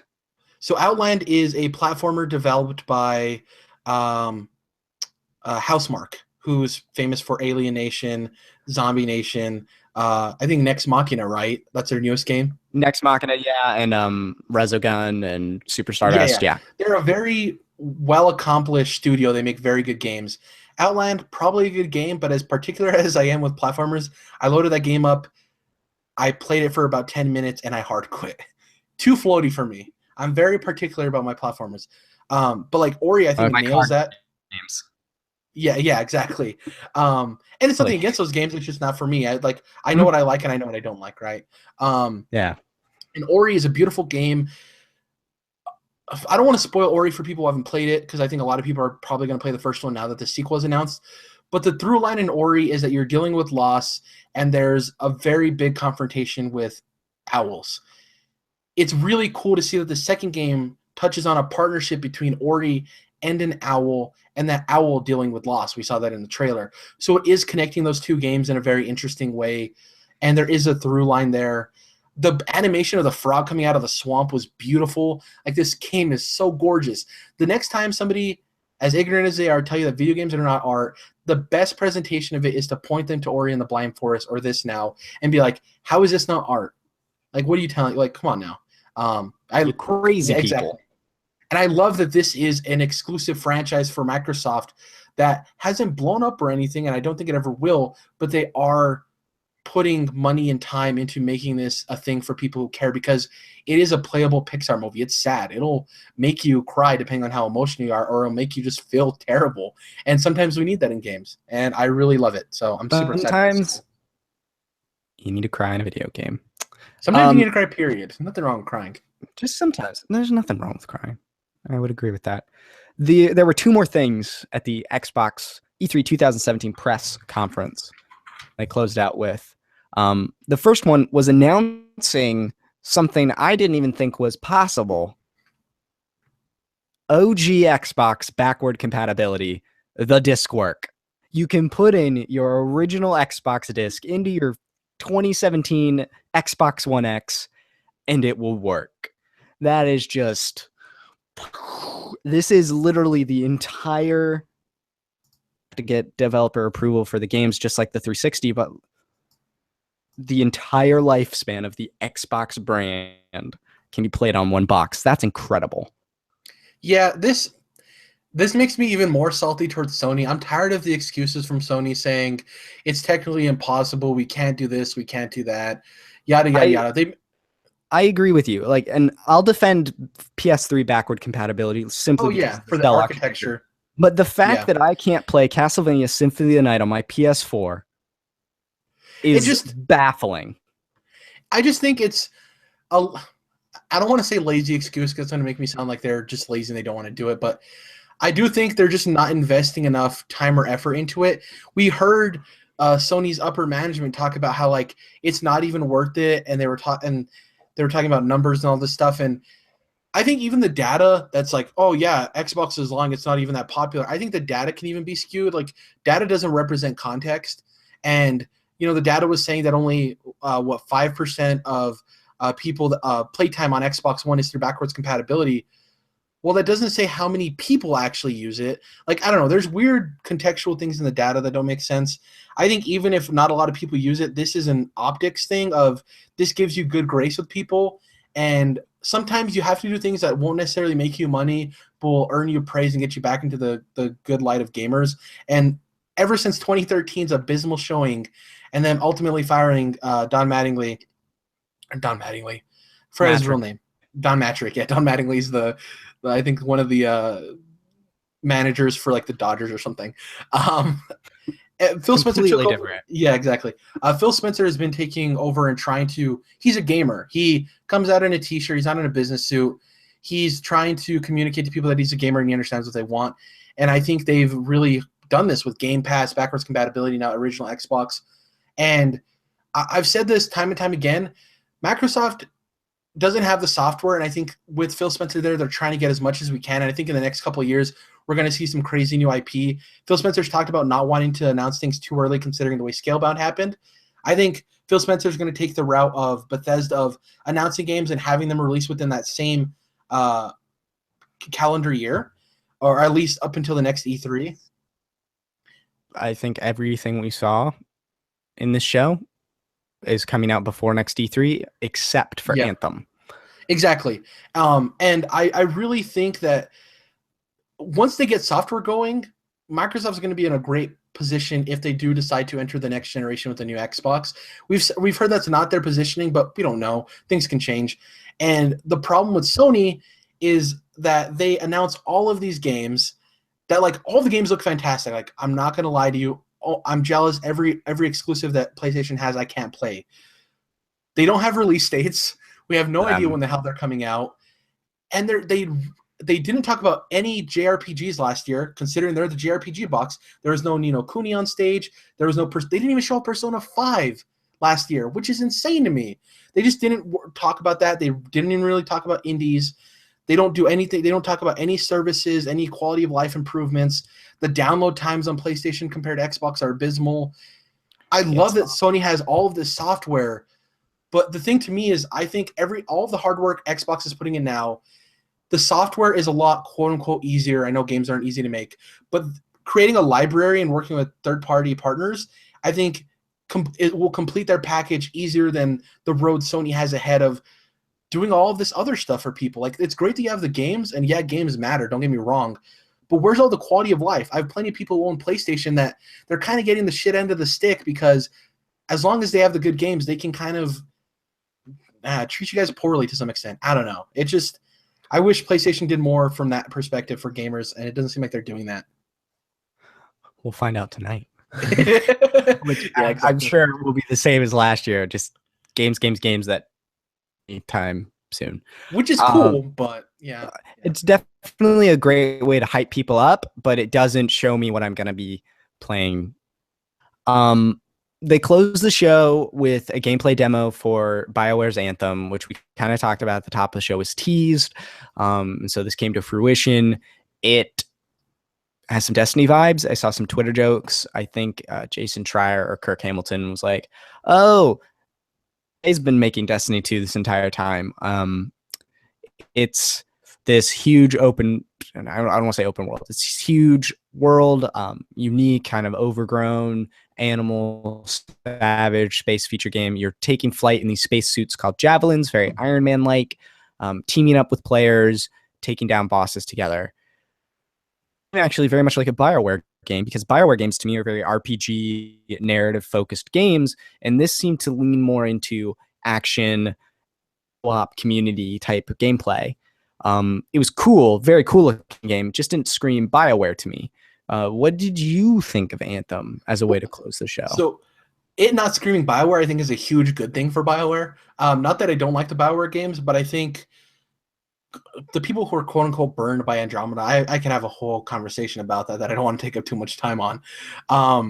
But I do think, it didn't look like a BioWare game, which I think is good for them. This looks like it has the promisings of everything I was promised with the first vanilla Destiny. It looks very rich, looks very deep. This looks like a game that has been worked in-house on for 5 years with a tremendous budget. Like, this game looks beautiful. Another interesting thing, too, is they went opposite of Destiny, where in the cities, you're first person, and when you're actually out in the world, you're third person. Whereas in Destiny, in the cities, you're third person, and obviously in the world, you're first person. You're first person. Yeah, so it's like they flip-flop that, which I think is interesting, and I think can separate enough from Destiny. They're going to be compared, but I do think they're going to offer different experiences. Sure. I personally, I like Destiny. I'm probably going to get Destiny 2. Sci-fi is like my favorite thing, but comparing these two games side by side, the BioWare game Anthem really intrigues me more. because, and obviously this is a dumb comparison, but it's relevant, is like Destiny's great and it is unique, but I do see a lot of Halo inspiration in it because it's from Bungie, obviously. Like, there's a lot of Halo in that game. For Anthem, I don't see as much Mass Effect in Anthem as I do Halo in Destiny, if that makes sense. And that kind of excites me. And I pick up what you're throwing down. Yeah, and I do like that it seems like you'll be able to switch through suits. We don't know that yet. It's kind of assuming things. But it does seem like you'll be able to swap quote-unquote classes a lot easier. And there is the rare loot drop stuff, which I personally like in Destiny. It's one of my favorite parts of like getting a new gun. It's going to be interesting to see if there's like a raid mechanic. The world looks deep. Obviously, we don't know if it's an open world, but it looks deep of like when he goes underwater and you unlock a new area. I'm like, well, how deep underwater can you go? Like, is there like what's the name of the city in Star Wars with the Gungans? Oh, I know what you're talking about. It's on Naboo. Yeah. That'd be cool. We don't know if there's something down there. I do think they're doing a good job of teasing monsters, but not showing anything that's like the wow factor. I think that they're going to save that for next year when it's their launch window, right? When it's closer to release. They showed the like evolve looking monster, which is cool on its own, but it's nothing creative or unique. I think them flying through and showing that stampede of like wildebeest kind of things is cool. The world looks really dense. It seems like, and I'm not going to say EA is a better publisher than Activision. Please don't misconstrue my words, but it seems like EA is like, yo, BioWare Edmonton, work on this game. We're going to give you a budget. We have a release date you need to meet, but just put all of your hard work into it. This game looks more detail oriented than Destiny 2. The little creatures running around and like it just looks a lot more dense than Destiny, which I hope Destiny 2 nails as well. But I'm excited for this game. Like, I was excited going in because it's my favorite developer arguably ever. But I was still hesitant of like how much like Destiny is this going to be. I'm worried. We got the tease at EA. And I'm like, well, still it's like a wall. It's like Evolve-y just from that presentation. But like I'm arrows up. Like I'm super excited. I think we're going to see a lot more crazy monsters and crazy gameplay stuff. And I think we got enough to satiate people.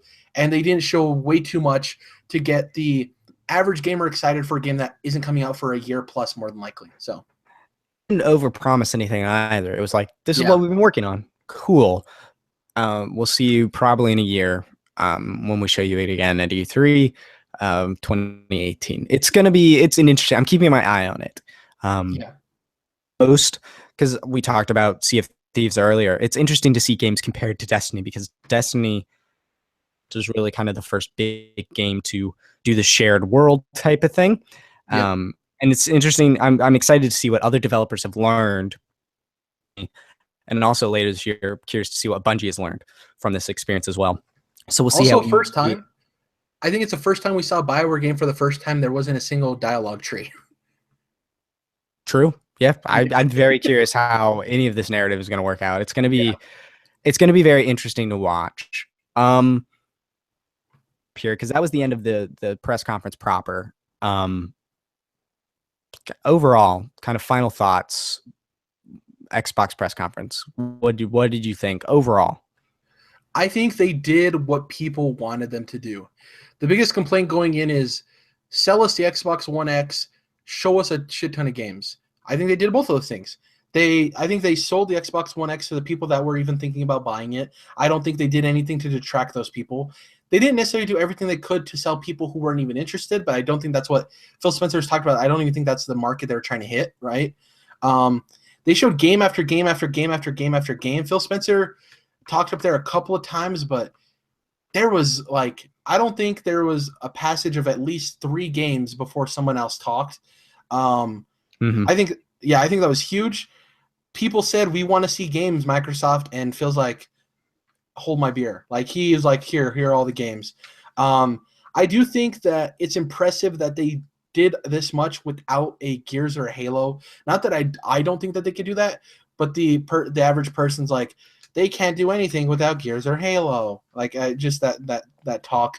I do, to be quite honest with you, I was expecting to see at least 1 or 2 more first party games, but considering Sea of Thieves and State of Decay don't have a release date yet, I understand why they would want to showcase those again.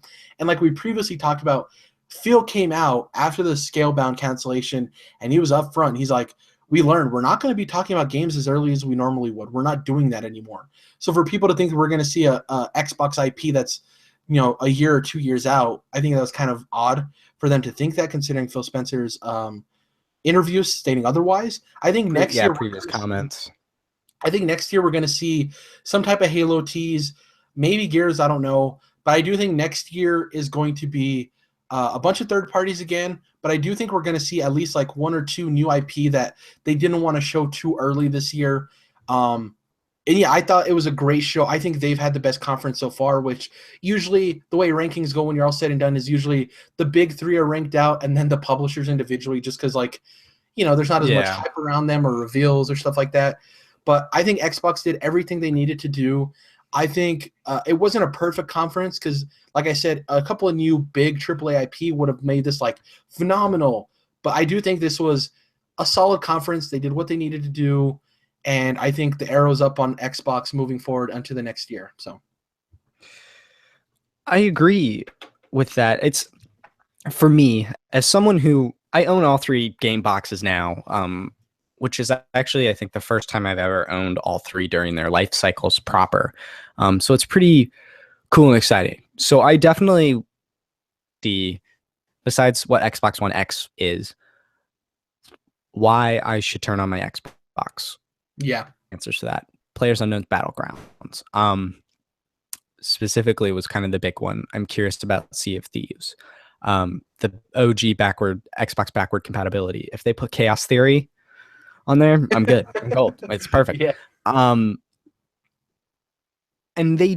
I thought they took from community response, and I think from Sony the last 2 E3s about, it was like boom, boom, boom, boom, boom. There was, like you said, very little talking. It was like, just show us the games. I thought they definitely delivered on showing us games. I was actually very worried at the beginning of the show when they spent all that time on Forza and showed us a real car, and was like, oh no. Forza is huge, man. That's like FIFA during EA of most of us aren't interested in that, but the it community sells a says lot. Otherwise. Exactly. Yeah, it sells a lot.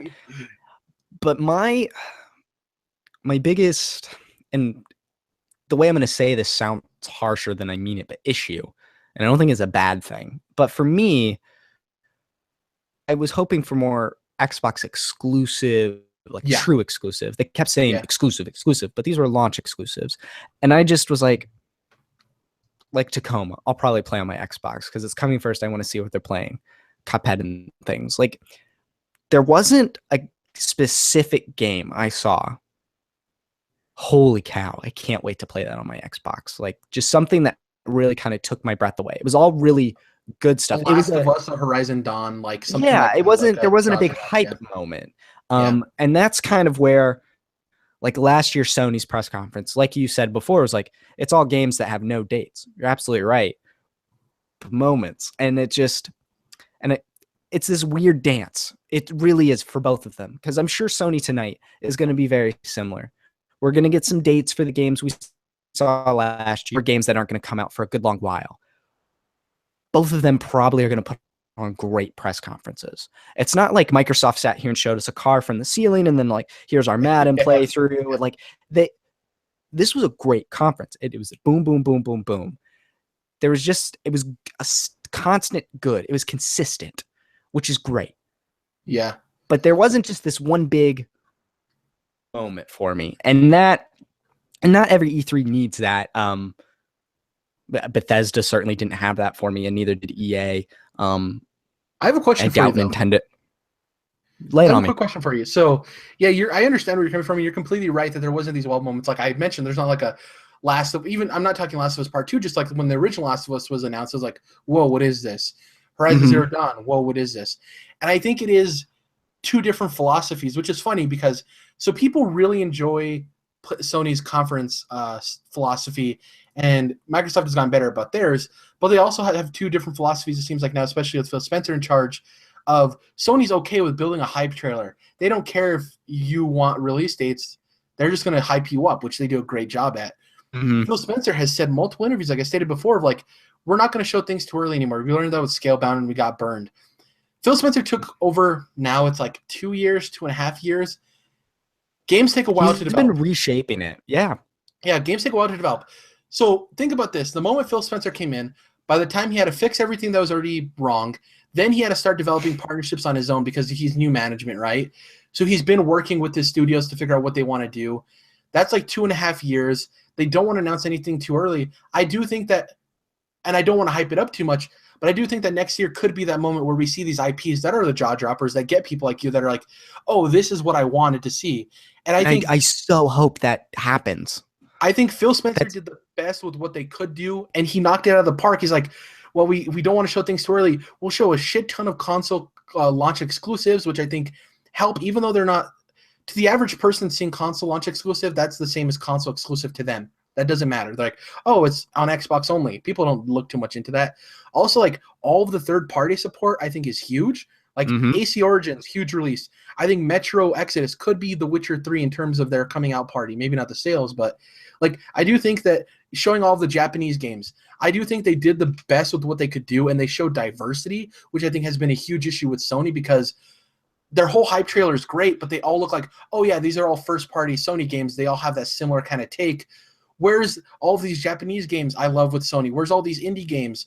And I think that Xbox is like, well, since we can't show you these wow moments, we'll show you shit tons of games, shit tons of diversity, third-party support. He did the most with what they had, and I really do hope that next year is that thing that fills in those gaps that you wanted. So, I do as well. They, like I said, they had a great show. It was good. Yeah. It was like consistent.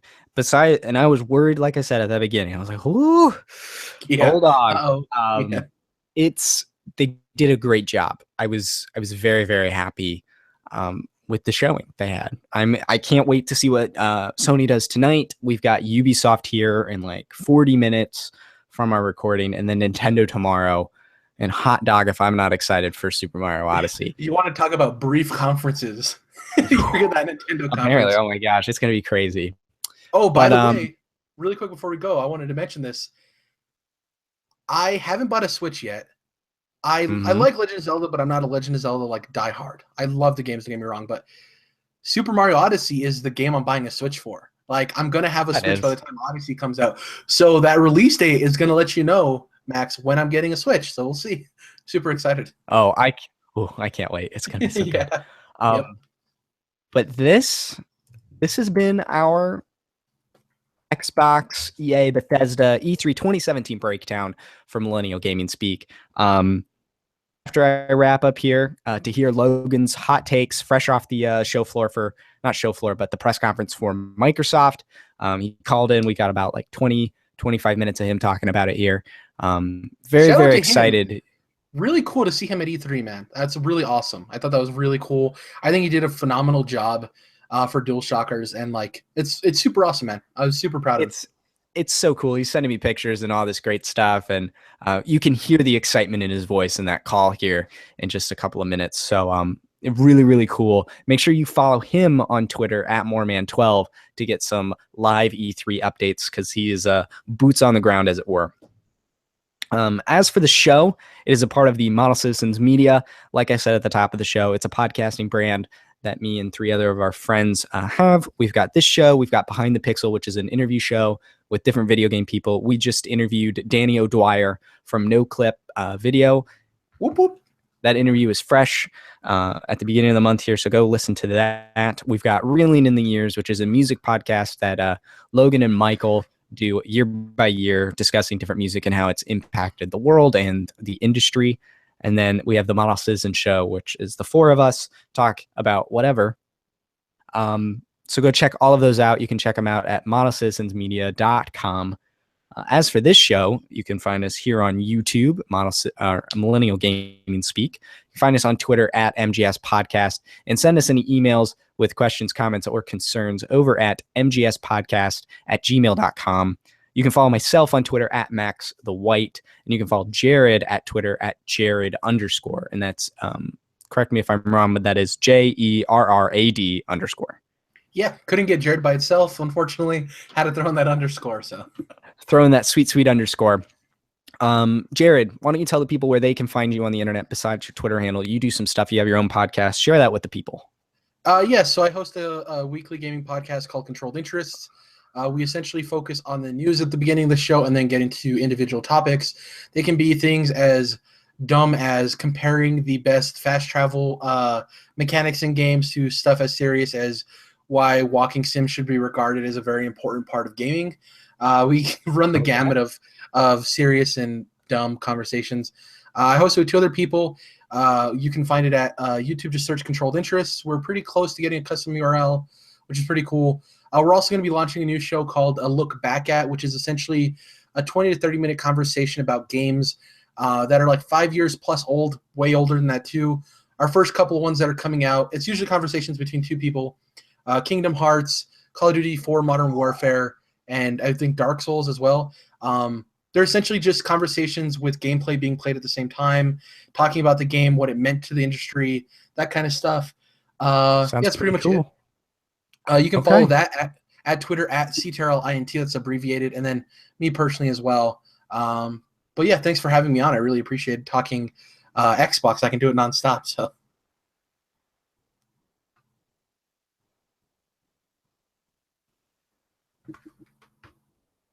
For the Xbox show because he knows his Xbox like the back of his hand. Thank you, Jerrad, for coming onto the show this week. No problem. All right. Thanks, everyone, for listening. Keep an eye out for the rest of our E3 podcast. We are recording an episode tonight after the Sony press conference to talk Sony and Ubisoft with none other than, here's a deep cut for you former Beyond listeners, Mitchell Morgan, the PlayStation podcast. And then tomorrow, we're doing a Nintendo podcast with Peter Spezia over from the website's Rhymes with Asia. His podcast is The Power Switch. So make sure you tune into those shows this week. And then when Logan gets back from E3, depending if he is not dead, exhausted, we should have a regularly scheduled podcast for you to hear all about his E3 adventures and to hear his final take on E3 as well. So thank you all for listening to this episode of Millennial Gaming Speak, and make sure to check out the rest of them. Hope you all have a wonderful rest of the day and a rest of E3. Until next time. Thank you, Jerrad. That was amazing. I had a blast. Yeah, man, that was I wasn't like on a time limit or anything, but that was way longer than I anticipated, and it was cool. We'll probably go for like longer than I thought too. Yeah, that was longer than I thought too, but I liked it. And then I got to slap Logan's thing on the end here, so our podcast is going to be like 240 when it's all exported. Well, for E3, I went and put for our iTunes feed. I went and put all of our because we did a separate conference talk for predictions for each one, right? So it was PlayStation, Nintendo, PlayStation, Microsoft, Nintendo, and then the 3 publishers all in one. So I had to put all those together, and that podcast ended up being like 4.5 hours long. Yeah, I know how you feel. Those Alex O'Neill linked podcasts, he goes ham. Like, they record some long podcasts. I'm like, I don't know how you go that long. Like, I love talking about video games, so 4 hours is, whew. He wants me on the show soon. I'm like, oh gosh, I have to buckle up for this one. Yeah. Oh wow, we're still live. I didn't even think about that. Hi YouTube. Bye YouTube. See, I don't normally do this stuff.